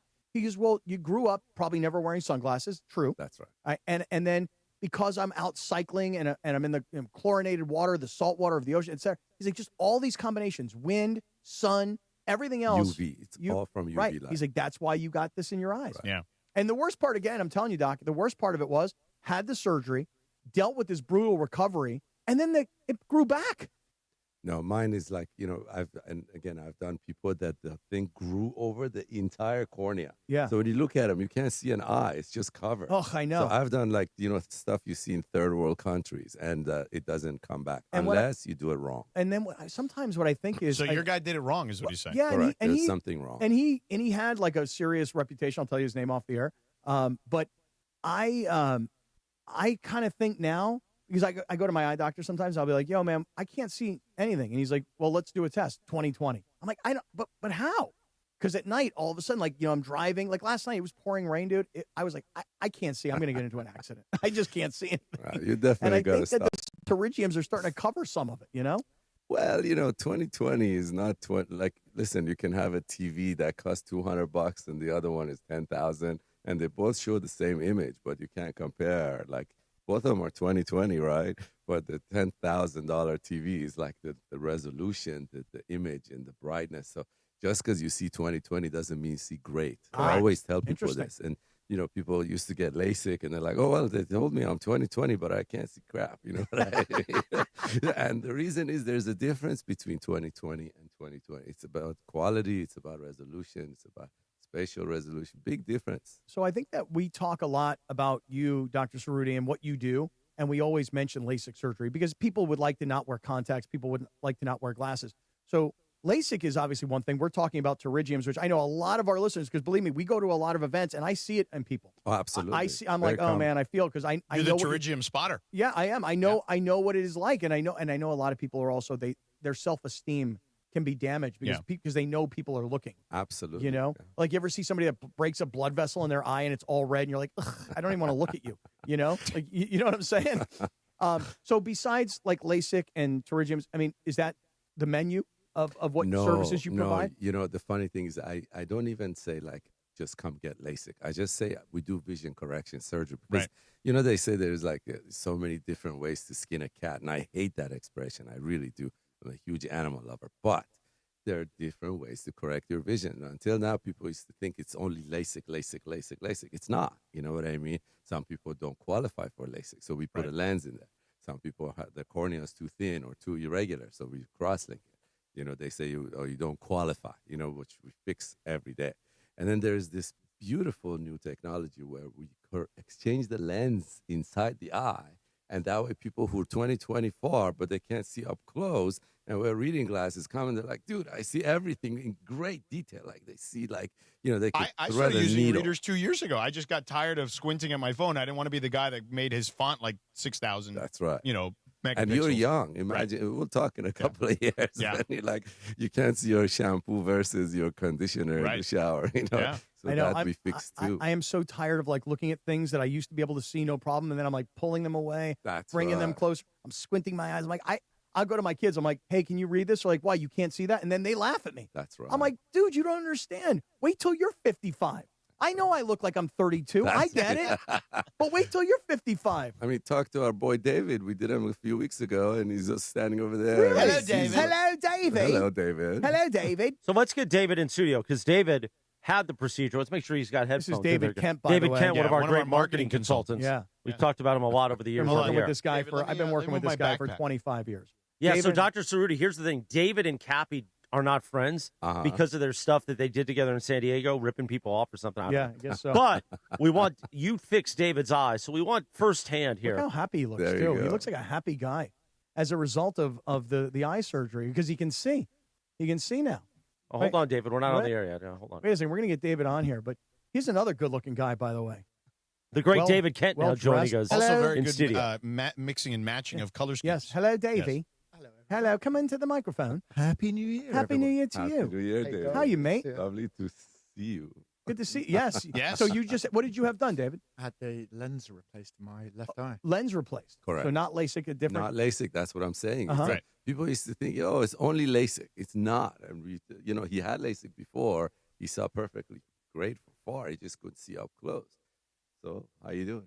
Brilliant. Yeah, amazing. Really? I mean, you were talking about not being able to see anything. Same for me. Yeah. I was just always doing this. And now, perfect. And then it was only the left eye. So when you talk about correction of vision, it wasn't, I got to do both. No, It's- not necessarily. It's no. one, in this case, it was the left eye. Correct. Yeah, because I think I had great 2020 on long distance. Correct. Better than 2020. Yeah.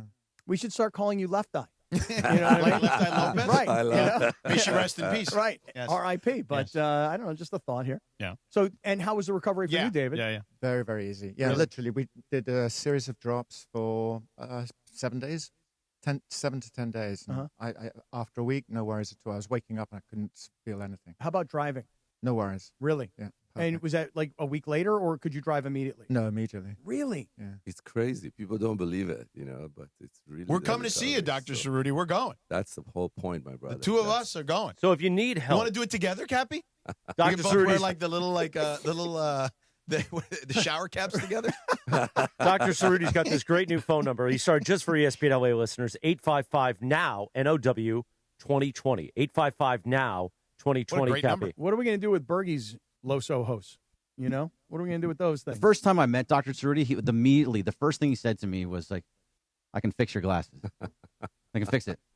What is Look, the problem? I used to What do you wear got? glasses. I hate glasses. Yeah. I hated it. I wore it all through medical school, and then I switched to contact. They used to get stuck in, because I used to operate like all through the night. When I Right. was a resident. Yeah. I was at the county hospital. I used to, fix kids' eyes who got stabbed in the eye, or whatever, gangsters, they got shot or whatever. So I'd be operating hours a day and then all through the night. So my contacts used to stick to my eye. I couldn't get it out anymore. Right. It was horrible. So, and then at the end of my fellowship, I had LASIK 20 years ago, and I haven't touched a pair of glasses ever since. Really? Yeah, it's really crazy because there's so much, unnecessary fears, and people are like, oh, I heard you go blind and you get nerve damage. It's all complete BS. You know what I mean? And it depends on who does it and what technology. But and a lot of people are like, oh, how come eye doctors don't get LASIK? I got LASIK 20 years ago. You know what I mean? So I absolutely, if it's not good enough for me, it's not good enough for my patient. Yeah. And who did yours? Was it like somebody you were working Professor with? Sauls, yeah, God rest his soul. He was my professor Gotcha. who taught me LASIK. I had different fellowships in different things. Like for my lens exchange, I trained under a guy who was the president of the American Society of Cataract Refractive Surgery. For LASIK, I did it under Dr. Sauls, who was just unbelievable surgeon. And, I do a lot of different things, and I just kind of picked up a little bit from some of the best in the world. And then I just... Oh, how old a guy are you? 52. Really? And you married? Yes, sir. Kids? 3 little ones. How old?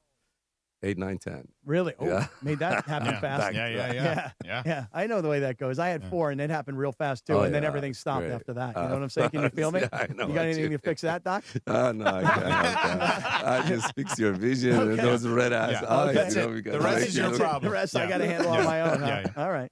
Boy, I'll tell you what, if you weren't married, geez, with that voice, with those looks, oy vey.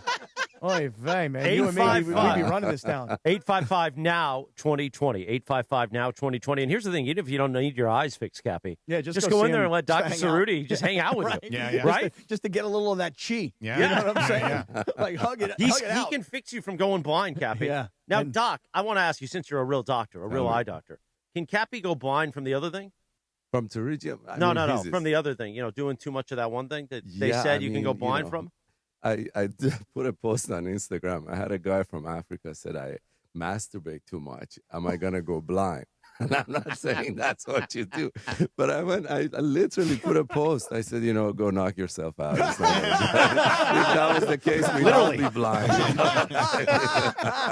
That is the fact right there. That's too funny. And by the way, how great is that? I didn't know he was going to go there, Doc, and you played along with us. I love it. That Love means you you're guys, truly part of the fabric of the Sedano and Kap Morning Show. Wow. We love you, Dr. Dr. Cerruti Cerruti. talking about that. Cappy talking about buying stuff at Walmart. Yeah. It's been a hell of a first day back. Hey, Doc, give me your Instagram. I want to make sure I follow you. Yeah. It's Dr. Ebby Cerruti, Drebbbie. E-B-B-I-E. Yeah, Drebbbie There it is. Cerruti. Okay. I always got say it. it's like a dyslexic Eddie. It's Ebby. Right. It's Well, Dr. B's Cerruti- when he turned around. Wow, you got 80,000 followers. Wow. On Instagram. That's impressive, That's Dr. damn Cerruti. good. What, do you put a lot of selfies Thank on you. there or something? Yeah, Thank what do you do, man? You voiceover work on this You'll thing? see when you get on my Insta. Oh, my I God. try to be very dynamic. Now, be careful. Cappy loves to slide in the DMs. Oh, look at this. Hey, here, David is actually on Dr. That's right, Cerruti you doing an posted. interview with him. Amazing. Wow.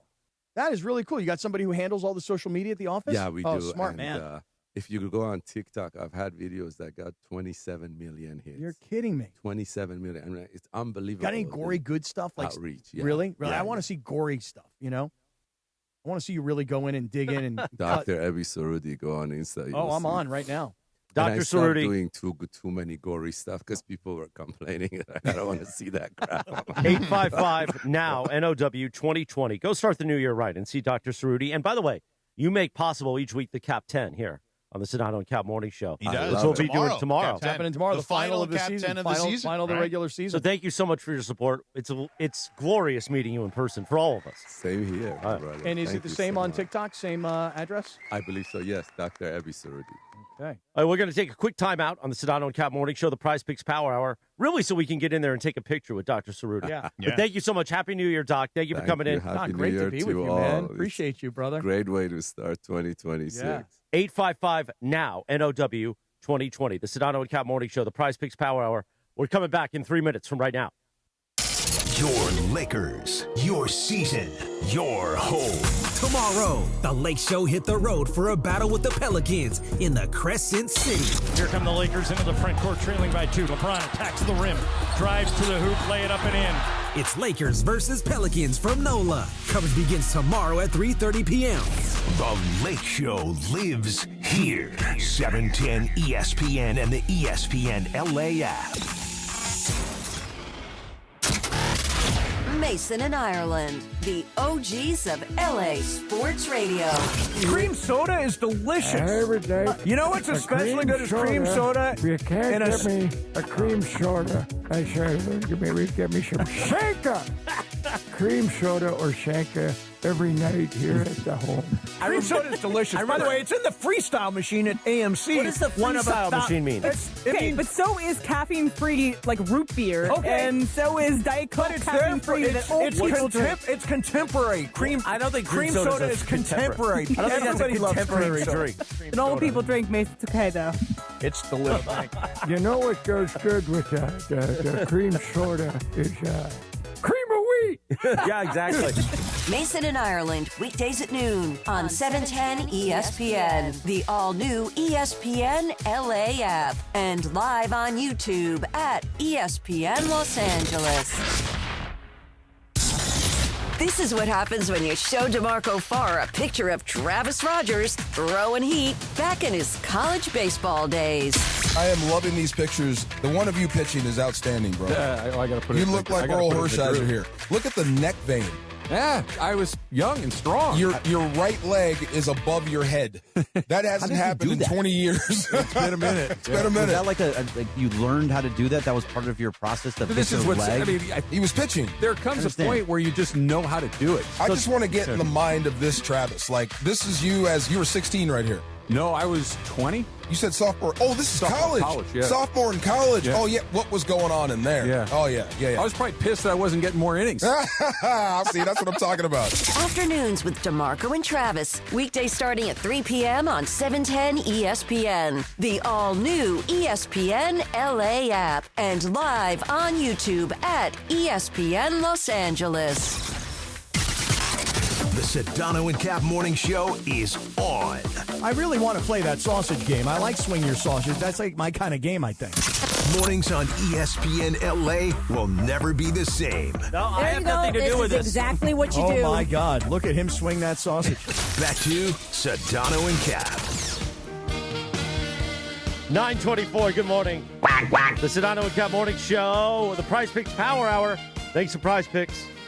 By the way, we played this because on this day in 1970, All My Children premiered on ABC. Oh, wow. All my children. My mother, by the way, who visited with me over the holidays, my mom and dad were both in. And my mother still watches Days of Our Lives every day on Peacock. Oh, really? And it was critical. So is that it still on the network, or do they make it just for Peacock? Just for Peacock. Okay. And it was critical. Now, George, you and I have said that we both grew up seeing Days of Our Lives, and that I feel like I could go I could go watch Days of Our Lives today. And within an episode, I'm back. I got to tell you, there were a whole bunch of people. There was no Bo. Yeah. There was no Hope. Right. There was no. Well, then that might be tough. I didn't see any Marlena. Yeah. But there were all these old people that had been on the show for like 50 years. Can you imagine your entire acting career? You're one character on a daily soap opera. Yeah. It pays well. I bet it does. By the way, it is the Prize Picks Power Hour. Coming up later, we will do the Prize Picks Pick of the Day with Cappy. Download the app today and use code Cappy, K-A-P-P-Y, to get $50 in lineups after you play your first $5 lineup. That's code Cappy to get $50 in lineups after you play your first $5 lineup. Prize Picks.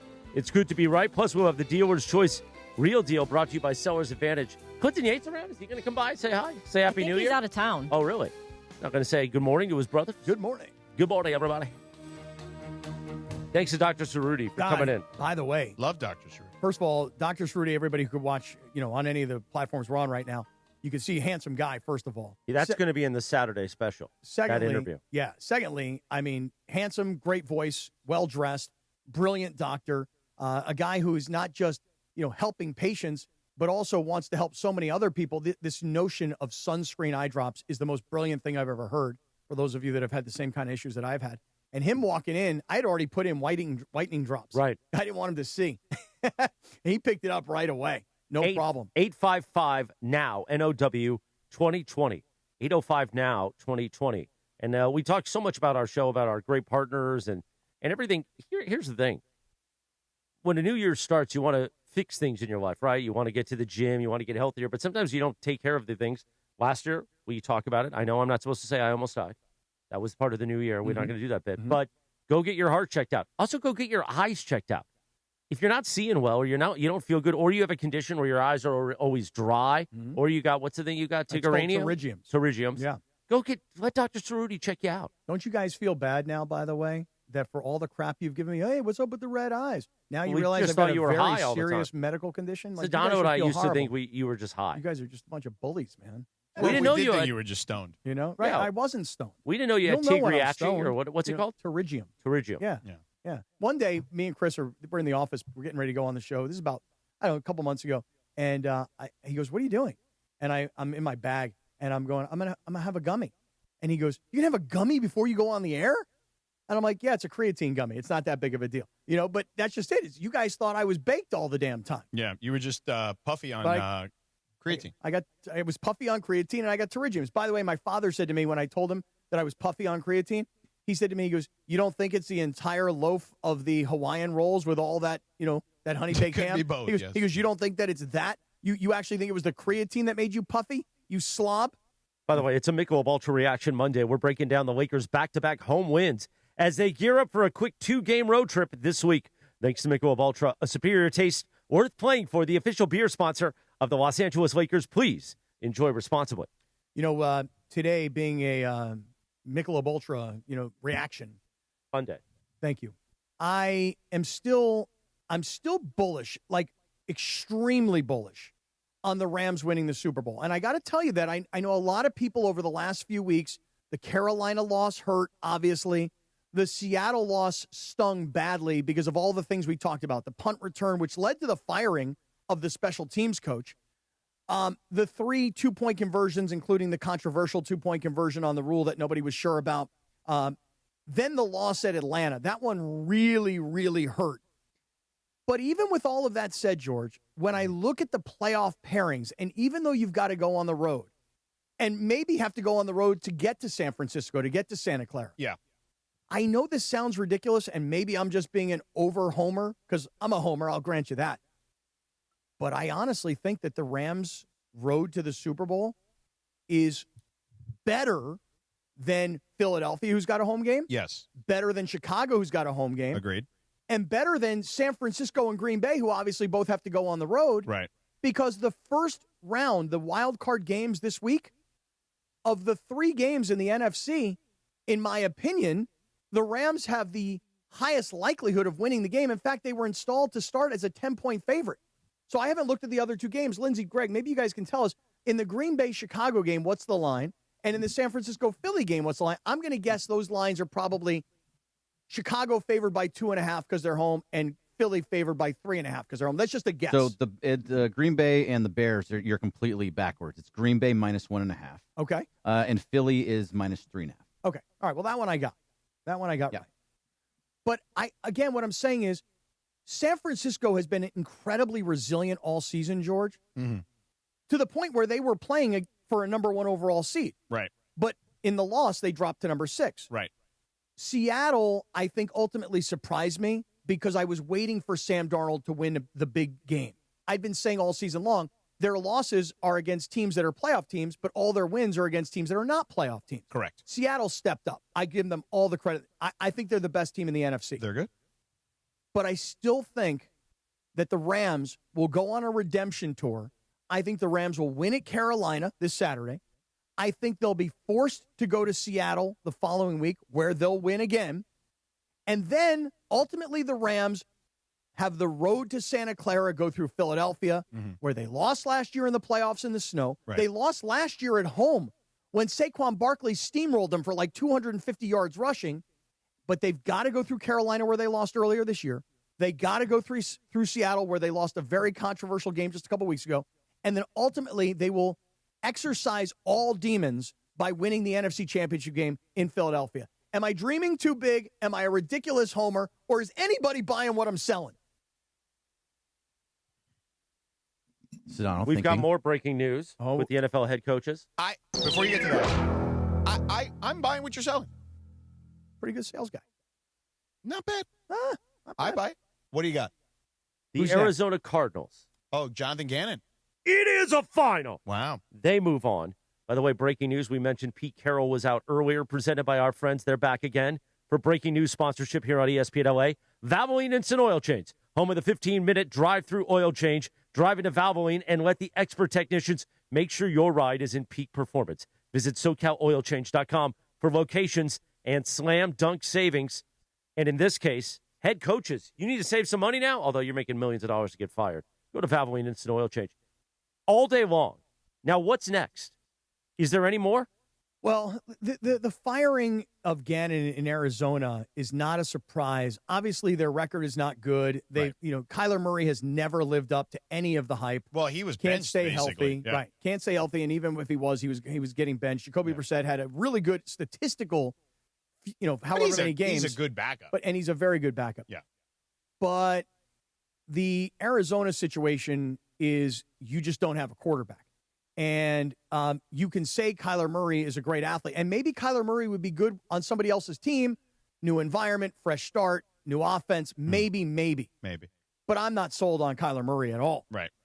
So there was the controversy during the season. I'm trying to remember what happened. There was a kid who made a bad play, and then Gannon actually struck the kid. Do you guys remember this? DeMarcado, Amari DeMarcado. Do you remember the circumstances of what happened? I don't remember exactly. There was some sort of penalty. But he came back on and he got to the sideline. He celebrated, I think, like a touchdown before he actually got into the end zone. He dropped the ball. Or that's what it was, yeah. He dropped the ball. But as we talk about Kyler Murray and the Cardinals, it feels like there's no hope there. Whereas the Raiders, as much crap as we give them, because of Tom Brady and because of these draft picks, you feel that there's hope.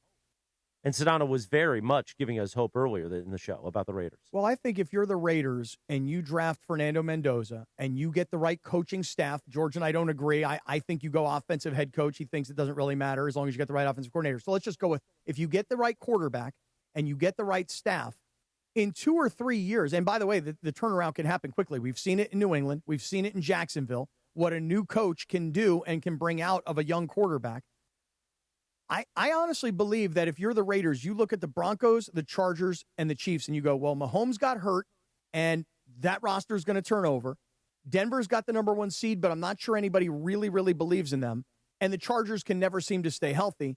If you're the Raiders, if you get the right coaching staff and you get the right quarterback, in 2 years, why can't you compete with Denver and with the Chiefs? And they have exactly what you need, too. You'll have a quarterback on a rookie contract, which you can go out with all the money that they have this offseason. I think it's like somewhere around $40 to $60 million that they have to go spend. They can actually go out, get some good players, sign some good players, and with a quarterback on a rookie contract, you can actually make something happen. I tend to agree. I do.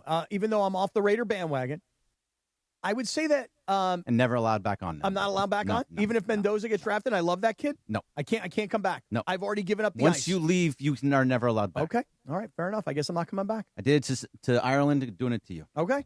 Wait, Ireland got off? I don't the care. wagon? The I wagon? don't. Yeah, I don't care. He's always off the bandwagon. Oh, okay. I do not care. I'm fine being off the Raider bandwagon. Hey, Cappy, you were talking about spreads before, so I have a quick question. We had a group chat discussing the status of the picks against the spread following Week 18. Oh, let's hit the NFL music, Jorge. Please. And so we were trying to decide, like, I think one of you guys asked, like, are we going to keep doing this after Week 18? Are we doing playoff ones? And there seems to be a little bit of a clash on opinions here. How do you guys want to do this? We have a rub on Yeah, this. how do you guys want to do this? Well, that Keep depends. going or Can what? Can I tell you that for me it depends. What? On the final standings? Correct. What are the final standings at the end of the regular season through 18 weeks? You won by 1. Come I on. think. You won by 2. 2. No. Yep. So this Wow. week, Wait, I Sedano. had 13. Sedano at 13. And what had he, how many did he get? Cappy had 11. Oh. And then Berg also had 11. Big week for Berg. 2 in a row to get me just over 100. Yep. Christopher had 10. I had 8, and I so don't did care. Briones. We could do it however you want. I just suggested it in the chat. Like, we can do whichever way. Berg does not want to do the continuation of No, the I game think it should be through the playoffs and do a separate. Lindsay Yeah. wants to continue.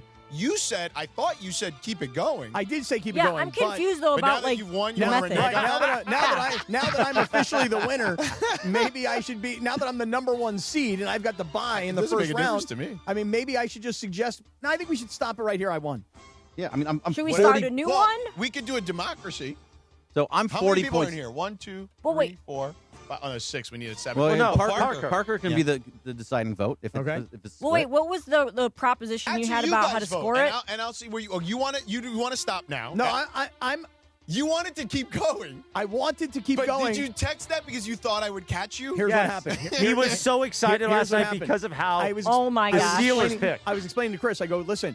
Because when Seattle won, you were pooping your pants. I was like, okay, George had Seattle for a 5. I had the Rams for a 5, but George had the Rams for a 4, and I had the Niners for a 4. Right, yeah. And so he's got me. And then everything. You needed the Steelers. Everything Yeah. came down to the Steelers last night. Everything came down to that field goal last night. Yeah. When Baltimore missed a field goal, I officially won Yeah. picks against the spread Right. for the regular season. Well, actually, you would have won anyway. You would have won anyway because you're a 3.5 point favorite. Yeah. When Baltimore, what helped you was Chris Boswell missing an extra point. Because if Boswell hits an extra point, it either goes to overtime if they end up kicking, Right. or they're going to score a touchdown Right. and you lose. Yes. Because that was probably going to happen. They moved the ball and then they settled for the kick as we discussed. So Boswell really was the one that would have screwed He you. saved me, though. No, he would have screwed you. Right, but all of the kicking saved me at the end. Loopy loop. Whatever that guy's Helped you. name is, yeah. Anyway, All right, but so what do you want to do? Listen, I'm willing to say this. I I'm don't willing care. I'm willing to put my regular season don't championship do it because on then if the you line. lose, you're going to be upset. No, I'm the regular season champion. But you know what, George? Here's the thing. Nobody cares who won the regular season. Nobody cares That's that Denver's true. the number 1 seed. Nobody cares that Seattle's the number 1 seed. I believe that the number 5 seed is going to wind up winning the Super Bowl from the NFC. So what matters is what happens in the postseason. I'm willing to take my regular season championship and put it on the line and say, let's keep going in the postseason. That's my vote. But are Let's we keep going to rolling. start over, or how do you guys want How to do does it? it work with the scoring? Yeah. So I think Cappy's it's- saying he wants to keep going and making, and Sedano put in the group chat a whole bunch of different ways to make more picks. But however, I'm 40 points back. So Lindsay's, but- I think, 30 points back. Briones is They over can catch 20. you. Chris it's not just me. Everybody can Sure, catch you if we but do it this way. Chris is about 15 points back. You guys have such a massive lead over the 4 of us. It's really just a battle between you Well, two listen, that way. Let's just start Joe, over. Vote. Yeah, Let's wait, vote. wait, I wanna wait. start over. Time out. Yeah, I want to start over. Can you explain what you meant by the scoring that you proposed Well, that I'd would have to allow look us? back at the text, but basically catch you. every week. Listen, Cappy. We play. Okay, Let's hold do on, it. real quick. 15 points a week is basically what we play for. But in the playoffs, you should count more. Okay. Is my point. So we have 6 games in the first round, right? So that would mean 6 more points from what we normally do, 21 points, right? And then in the second round, there's only 4 games, right? But each one counts for more, right? To make it 22 points or whatever. And like that way, look the at total, Cappy's face. I'm so confused too, Cappy. the total increases each week.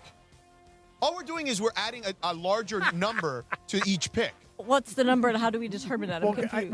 Wouldn't it just be smarter to just go, hey, there's 6 games, so 6 is your most confident and 1 is your least confident? We can do that in the first one, but the games matter more, so you should put more stakes on them. Oh, okay. You want the Super Bowl to be worth 1 point? All right. I feel like your record, whatever your record is in the regular season, stops in the postseason. I think you're right. I think but there's also seeds, so I'm okay just stopping. I'm fine with it. I don't care. We can still pick. We can still pick the game. No, we can still play a separate game for the playoffs. Yeah. Yes, with the system start over. That's my argument. With whatever the you system guys that I gave you, which has a chance for everyone to really score big. Yeah. So but this way, my vote is to stop. Your vote is to keep going. You won, Cappy. What do I get? No, look, nothing. They're talking to each other. Chris and Cap, you're talking through the eyes. Yeah. For me, listen, I'm a come from behind kind of guy, so I want to come after you and win. Okay, I understand. You won. Like I'm okay stopping. I don't care. No, we should start over. Yeah, I'm fine with that. A dramatic That's two for start over victory on the regular season. Now last year you won. I won the regular season. You won the playoff. I just want to point out to everybody one important thing. Yeah. I've tried to explain to everybody. It doesn't seem to be working, but I'm going to say it again.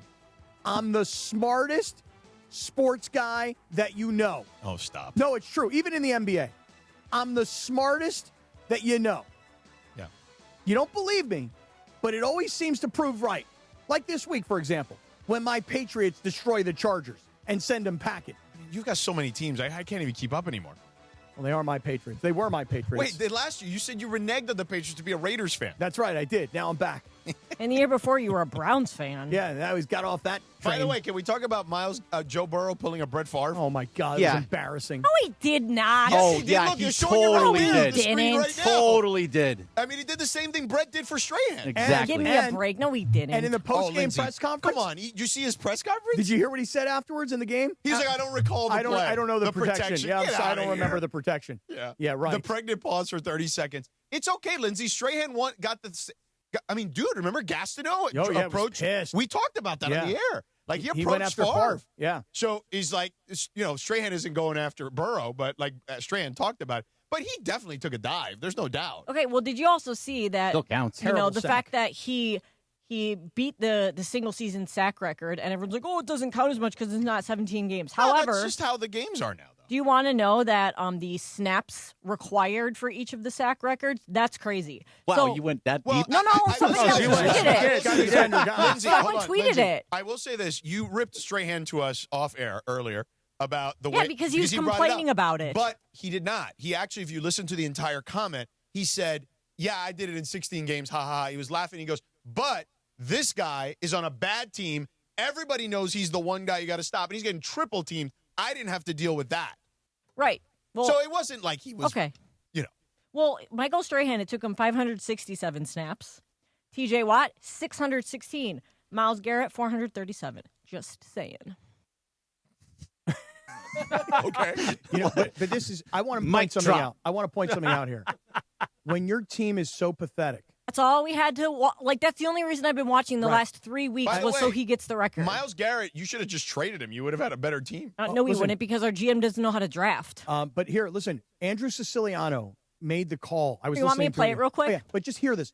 It's like they just won the Super Bowl. Right. What else are they going to be excited about? Jamar Chase. Oh, that's embarrassing. Okay, so here, let's play the call, and then I will also play Zach Taylor's comments about them stopping the game. 5:20 remaining in this game. Browns up 5. Bengals have it first out of the Browns.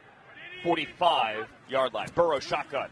Burrow to throw. Here comes Miles. He got him! He got him! There it is! Myles Garrett. Sack number 23. The new single-season sack king.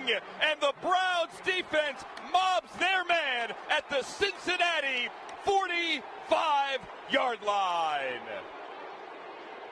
He was really hyped for this. Pathetic. And Truly listen pathetic. to this crowd. What are you supposed to do? Oh, they know they have seen greatness. They know they have seen history. Okay, we get it. My point is that when your team is so bad that all you have to root for is one player's individual honor, it's pathetic. And by the way, stopping the game while the game is in Cincinnati, if the game's in Cleveland, I understand. If the game is on the road, to stop the game to honor an opposing player, I don't like that either. Well, it was the NFL's idea. I'm trying to think. Terrible. When Strahan did it, where did he do it? I want to say in New York. I'm almost sure they were in New York. Do you want to hear Zach Taylor, what he said about them stopping the game? Oh, sure. There's 5 minutes left in our season. We're playing for our lives here. And no, you're not. I was never told that we're going to stop the game. and in a critical moment like that. And the refs just said that they made a decision that they were going to stop the game. And they said they tried to do it as quickly as possible. I didn't feel that. We didn't sub. We're trying to be on the ball and go and play with tempo. And the umpire just held the ball so that we couldn't do anything. And I'm yelling at Joe, get on the ball. We didn't sub. We're going. That we couldn't play. And so, again, trying to get an answer was not easy. They just said that they made a decision as a crew to stop the game. Like, get over it. Give me a break. I guess it didn't matter when it Zach Taylor, your quarterback literally dropped so he could get the record, and you're going to be upset about that, about them stopping the game? But no, the referees do not make decisions of that magnitude. Oh, no, they do it all the time. The referees, hey, hold up, stop. Hey, an individual honor just happened. I got to stop the game. Apparently, they told Zach Taylor. A pool reporter went to the refs, and the refs said that we told Zach Taylor if he gets the sack, we're stopping the game. And he said they didn't tell him. This is not a league thing. This is not a league, like the league decides. This is the referees can handle this on their own. I'm sure they were told by the league. That's my point, is that it wasn't the referees who made the decision. It was the league who made the decision. Right. So But Zach Taylor said nobody told us that we were going to do that. Your complaint should be the league. Yeah, they're claiming they did. Scumbags. Wow. I mean, who cares? Listen, I don't care. If Matthew Stafford wins the MVP, good for Matthew Stafford. Good for his resume. But I don't care, because if the Rams don't win the Super Bowl, this season, honestly, will go down for me as a monster failure. Monster. Seriously. Let's talk about our friends at Prize Picks, guys. Listen, Prize Picks is a place to be if you want sports action in the state of California. Download the Prize Picks app. Use the promo code Cappy. K-A-P-P-Y. Your first $5 lineup gets you a $50 lineup bonus. And it's very simple to play Prize Picks. It's more or less. Sacks, potentially, could be a stat projection. You go more, you go less. And it's very simple. You bundle a couple together, you can win cold hard cash, Cappy. I'm trying to figure out what I want to do today. You know, I don't have any football to play tonight. There's plenty of basketball. Are you doing your pick of the day here? Yeah, I am. Okay. I didn't know if you were going to, No, I'm gonna give it to you right now. Give it to me. But I just don't know what I want to do, George. Get the Alf in. Jalen Brunson, more or less than 29.5 points tonight at Detroit for the Knicks. You like that play? 20 points? 29.5. Ooh. That's a lot of points. Yeah. That is a lot of points. I don't know what I'm going to do here today. I'm telling you, I'm trying to figure it out. Anybody have any really good ideas? For example, you guys know that I'm always hyped up on Luke Littler, the world's greatest dart thrower. Yeah. He is back to being world champion, and I just don't have any darts to play here on Prize Picks Day. So I've been saving my bank account. No proverbial darts? Right. I've been saving it up for the playoffs. I really have. And when I say the playoffs, I don't just mean pro football. I mean college football, because college football gets started again with these playoff games Thursday night. So I'll be all over that too. But if anybody's got any really smart ideas, I'm looking Jalen Brunson, more or less than 29.5 points. Brandon Ingram today, George, more or less than 23.5 points. Toronto's at Atlanta. These are some of the popular picks that are happening right now on Prize Picks. There's a college football game tonight, Cappy. What college football game? You got the FCS football championship, Montana State versus Illinois State. Really? Oh, Really? a tradition unlike any other. Okay. All right. I'm looking for that too. Maybe Kirk Morrison will call that one from a pool. All right. If anybody, I will tell you guys right now, this is usually where I make my prize picks, and I've not made any. So if anybody's got any really smart ideas, make sure you're following me on Prize Picks, but make sure more than anything else, you're downloading the Prize Picks app, using the code Cappy, make your first $5 lineup, get $50 instantly. You're going to have a great time playing on Prize Picks. Prize Picks. It's good to be right. Maybe Trinidad Chambliss later in the week. Did you guys see Kirk Morrison in the pool calling the game? I did see that. I enjoyed that. I thought it was very fun. He took his shoes off and Trinidad everything. Chambliss for what? Like rushing yards, passing yards? He's very versatile. He is. But what a story, too, by the way. Of Ole Miss, right? He was what a great story. National champion at Ferris State Incredible. in Division II. And then comes into Ole Miss to be the backup, ends up being the starter because of injury, and has taken them to the semifinal of the college football playoff. I love stories like that where a kid is not recruited, plays at a small school, gets a chance to go to the big school. I mean, this is Radio Ronaldo written all over. It is. And then the only reason he plays is because the guy in front of him gets hurt, and then he's leading Ole Miss through all of their controversy. He Wally pipped them. Yeah, it really is a great story. I love that story. Yeah. So I'm a Trinidad Chambliss fan. Yeah. 263.5 passing yards against Miami. That's a lot of passing yards. I mean, but they throw the ball. You know what would happen with them? It's possible, even against a good defense like Miami. Number one, Miami's missing 2 secondary players. So that's a good that's helpful there. And number 2, they do a lot of like quick 6-8 yard passes that their receivers break for yards after the catch. Well, the number on Chambliss is 263.5. Against Georgia, he passed for 362. Yeah. Against Tulane, he passed for 282. And against Mississippi State, he passed for 359. So if you look back in his stats, when you click on the player's face, it'll give you all of his stats in the last 5 games. Yeah. This guy's gone over the number 5 straight games. Yeah. What I would do is I would look to see what other quarterbacks have done against Miami this season in regards to passing yardage, and then maybe that is a good barometer for you. All right. Well, nice I'm barometer. playing Prize Picks, and I'll have to play a bunch of NBA tonight, I'm sure. Yeah. Look, a kid who plays similarly to him stylistically is the kid who was at South Florida this year who just transferred out. He had 371 in the air. Where did he go, the kid? I mean, they lost 49-12, but he still had 371 yards, which would work for you. I can't believe I'm following the transfer portal now. Today, I'm following this quarterback from Cincinnati who decided to transfer went to Texas Tech. To Texas Tech. They say $5 million a year. Right, and his girlfriend goes there. Oh, is that right? Yeah. How do you know that, George? Because it's all over the internet. Oh, I just feel like good knowledge. You didn't think that it he is. just It's knew a great. that? It's a great nugget. He's not from the ECC, so I didn't know if he knew him, bro. he didn't know him, bro. I mean, I know college football pretty well. Yeah, You know ball. You do. Cannot believe this transfer portal and what happens, and it just the way it affects younger kids who are in high school, who are 4-star players, 3-star players, blah blah blah. Byron Brown is the name of the kid. Okay, thank you. Yeah, it just blows my mind how now 4,000 kids hit the transfer portal. But now it all happens in 2 weeks, so it's actually cleaner that way. I just wish they would. And again, we always talk about these calendars. That's why we were talking about it with Lane Kiffin. 3 weeks, you know. But like, if they would just push this stuff back, like wait until it's so over. Nick Saban says the one portal should be in May. Before you set your rosters, and instead of doing spring ball, you should just do like the NFL. Start in June, like mini camps. You do spring ball Good there, idea. and then you come back in August for training camp. You get a month off, and you come back to August. Not a bad call. And it helps the academic calendar. To his point, Yeah, this transfer portal though thing is just it. Every year it gets bigger and crazier than ever before. It's like real free agency. I It's know. good. It is, and for the sport. I actually don't like it, and I know that I get called. You've hated it the whole time. It's an old man take. I got it. By the way, I remember you and I having this discussion years ago. Yeah. And I told you at the time, I remember we had a specific discussion about Nick Saban hating the transfer portal. Yeah. And I said, Nick Saban would hate the transfer portal because it will level the playing field. You did not agree with me at the time. It has certainly leveled the playing field. So many coaches have left coaching because of it. And now look at Alabama. I mean, they're still a CFP team, but they're not the juggernaut they once were. And would they still be if Saban were still the coach? Maybe. I'll put it at a maybe. The SEC is no longer the powerhouse it once was either. Yeah, at least this year. Listen, I know. Go ahead. You can call me Unk. You can tell me I'm a boomer. You can tell me I'm old. You can tell me it's an old man take. I'm just here to tell you this. I'm standing by the opinion. I hate the transfer portal. I think it sucks for college football. I'm curious and I'm interested in how certain teams do it and do it better than others. Like I'm blown away by Indiana. And I hope they finish off the deal, even though I'm sort of rooting for Ole Miss, because I would love for Ole Miss to stick it to Lane Kiffin. Yeah. But how a team like Indiana can go from being as bad as they've been historically and traditionally, and in 2 years with a whole new energy can be. And by the way, with a quarterback in the case of Mendoza, who was on Cal last year. So the way Sam Darnold went from Minnesota to Seattle, that can happen in NFL free agency. In college free agency, how does this happen? Well, we're watching it happen in Indiana. So what special sauce do they have? I'd love to learn, because I don't know. I don't know if they've had complete roster turnover or what. Why don't you go have a pierogi with Signetti? I would love to have pierogies down there and have a permani sandwich. Yeah, with Coach Signetti. On Trinidad Chambliss, so 5 of the 14 games, people have passed over 263 yards on Miami. 5 of the 13? 14. Okay, well, so he's got a real chance.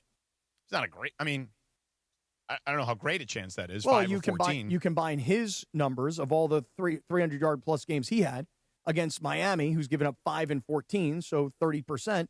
He's got a really good chance. I give him a 50+% chance. I'm going to take him. Okay. I'm going to take. I give him a 50.5%. I don't know how you made those numbers I made work them that up. way. I made them that up. doesn't sound Yeah. right to me. I made them up. I didn't, Pretty good, Cappy. Not bad. Let me see what Trinidad Chambliss has done in that regard. Actually. While you look that up, we got to continue the Don't Sweat the Small Stuff daily calendar. Yeah, where we at? I'm Where we catching at? up. I thought This it was is just a once-a-day thing. It is going to be once I catch up. Okay. This is a Saturday, Sunday, January 3rd, 4th message. Okay. Let go of the idea that gentle, relaxed people can't be super achievers.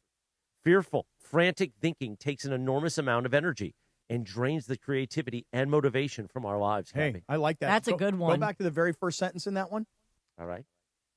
Let go of the idea that gentle, relaxed people can't be super achievers. Yeah, because those who are frantic and out of their minds and stressed out and everything else are like, how could this guy be an achiever? Look how calm he is. Look how chill he is. I aspire this year, this new year, 2026, to be as relaxed all year long as the last 2 weeks have made me. You know how it is. If my aunt had male parts, she'd be my uncle. That's right. Thank you, Mike Tomlin. Trinidad Chambliss has gone over that number 9 out of 14 times. I'm going to take him. So 14 out of 28. 50%. I mean, you would want the odds to be higher than 50%. So you think I should go less? I don't think you should do anything. I think you should just stay away from it. Stay away from from Trinidad. 50-50 is literally the worst. It's like the worst bet to make. Like, why would you think 50-50 is a good bet to make? I don't know. I like the kid. I'm a fan. I mean, you could do that just for the hell of it. Yeah. But if you want to win the bet, I don't know. I would never bet anything that's just 50-50. I'm rooting for the kid. Here's our final thought. Today is Monday, January 5th. Don't sweat the small stuff thought. Okay. Practice ignoring your negative thoughts. It has been estimated that the average human being has around 50,000 thoughts per day. Justin Kaplan might not quite be there. That's a lot of thoughts. Wait a second. What? You don't think he has 50,000 thoughts? No, I'm just joking. Oh. Some of these thoughts are going to be positive and productive. Right. Unfortunately, however, many of them are also going to be negative, angry, fearful, pessimistic, worrisome. Mm-hmm. So practice ignoring your negative thoughts, Cappy. Good idea. So when you're always Great like, advice. oh, man, they're going to replace me out of here. Right. I'm not going to get that new contract. No, Right. you're going to get it. Okay. Well, Manifest it. It's one of my goals. I wrote down goals for the year, but I haven't really like put them out yet. I've got personal goals, professional goals, and then I've got what I would call financial goals. And a lot of them are obviously all intertwined, but I've decided I need to put down goals so that I can plant the seed and I can accomplish those goals. How long is that going to last? Good question. It's because people But these often bail on their, Right. But these are not Within like the first month. But these are not like, hey, I need to lose weight. Hey, I need to go to the gym Okay. more. These are more like long-term sorts of things. Okay. Are we Yeah. doing the treadmill today, the high incline, before Absolutely. the Kings game or Yeah, after? before the Kings game. All right, so then I'm going to have to shower after the Kings game before we go to the Kings game. Yeah, we're gonna have. I would say we need It's to gonna work be a out 3-shower day? Yeah, it's gonna be 3 showers. All right. Yeah. Meanwhile, tune in tomorrow for the Don't Sweat the Small Stuff calendar of the day. Nice. And it's time for the Dealer's Choice Real Deal brought to you by Seller's Advantage. Want to sell your house before you call an agent? Call Seller's Advantage. They'll buy it as is with a competitive cash offer. No repairs needed. They make selling easy. Call 888-390-AS-IS for a no-obligation offer or visit sellersadvantage.com. DRE 01961658, your first Dealer's Choice of the year, Cappy. So my parents came to visit over the holiday. I took a little bit of crap from you guys about kind of telling my parents 5 days is enough. And it was. I got my parents home without any fighting. So, like, we were close. Like, we were on the edge of possibly fighting, which could have turned into a screw you, I'll never come back again, I'll never talk. Yeah, we could have those kinds of dramatic fights. But everything went great. It was very smooth. But my mother's an interesting character. Sheila. Right. My mom is one of these people, and I really love her for this.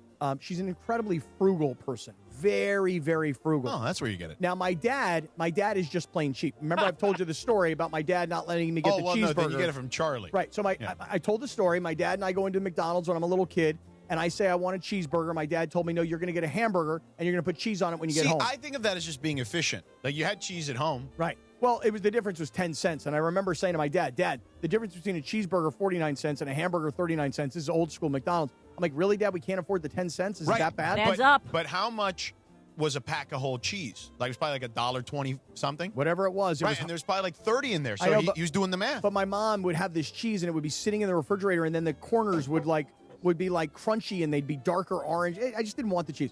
But my mom, here's the thing about my mother. Tell me what you guys think about this move by my mom. So we went out to sushi. And so now there's 8 of us at sushi. It's me, my 5 kids, my 4 kids, my 2 parents, it's 7, and Rachel. There's 8 of us, right? So the bill comes, and of course I got to pick up the bill. It's my family, and so we leave. Did your parents have your credit card too? Well, believe me, they did. When we leave, there's only about 3 or 4 pieces of sushi left, and we decide we're going to take it to go. I would have left it, but they decided let's take it to go because it was sashimi, which, by the way, was the most expensive part of the entire dinner. So now the sashimi is sitting in the refrigerator the next day, and I know nobody's going to eat this sashimi. Did you ever clean out the Thanksgiving leftovers? Oh, I finally got to it all. Good. So my mom, I went to that day. I went out and I was running errands. I came home and I brought a bunch of Mexican food home. Right? Are you almost done here? Because I got to pee really bad. So I bring home all this Mexican food. Right? Here's the punchline. I bring home all this Mexican food. Yeah. And part of it are fish tacos. My mother. This is a true story. I swear to God on my life. My mother goes to take the fish taco. She goes into the refrigerator and grabs the sashimi, and she puts the sashimi on the fish taco. And I'm like, what are you doing, Ma? She's like, well, I feel really bad. The sashimi was the most expensive part of the dinner, and nobody seems to be eating it, and you've already brought home a fish taco. So if I add a piece of sashimi ahi on the taco, I'm doubling up the fish. Come on, Ma. And I thought, Ma, that's like a fried fish taco. Lightly battered, but fried nonetheless. You're putting the sashimi on the fish taco. And she ate the sashimi on the fish taco. Now, is that good because she ate the leftover? No, it's gross. Or is that bad because, like... You know what? If she likes it, who cares? Why are you so judgmental? Fish on fish. That's true. It is a fish-on-fish move, it's though. fine. It's an ahi on a Did she cod. like the way it tasted? I don't know if she liked the way it tasted. I think she just wanted the satisfaction of knowing that she ate the leftover and that it didn't go to waste. I think you're being judgmental on your mom. Look at that. We went past 10 o'clock for the first time of the new year. Thank you, everybody. That won't happen much more. Sedano, go pee. Thank you for being with us. We're back for a new year. What a joyous... What was the bit you used to say, Cappy? What an amazing moment we found ourselves in. What was it? What was it? What a fortunate moment we find ourselves in. What a fortunate moment for us all to be back for a new year. We'll see you tomorrow for a Live Infantry Tuesday, 7 a.m. bright and early, right here on the Sedano and Kap Morning Show on ESPN LA. Everybody have a great Mongrel Monday. Mongrels.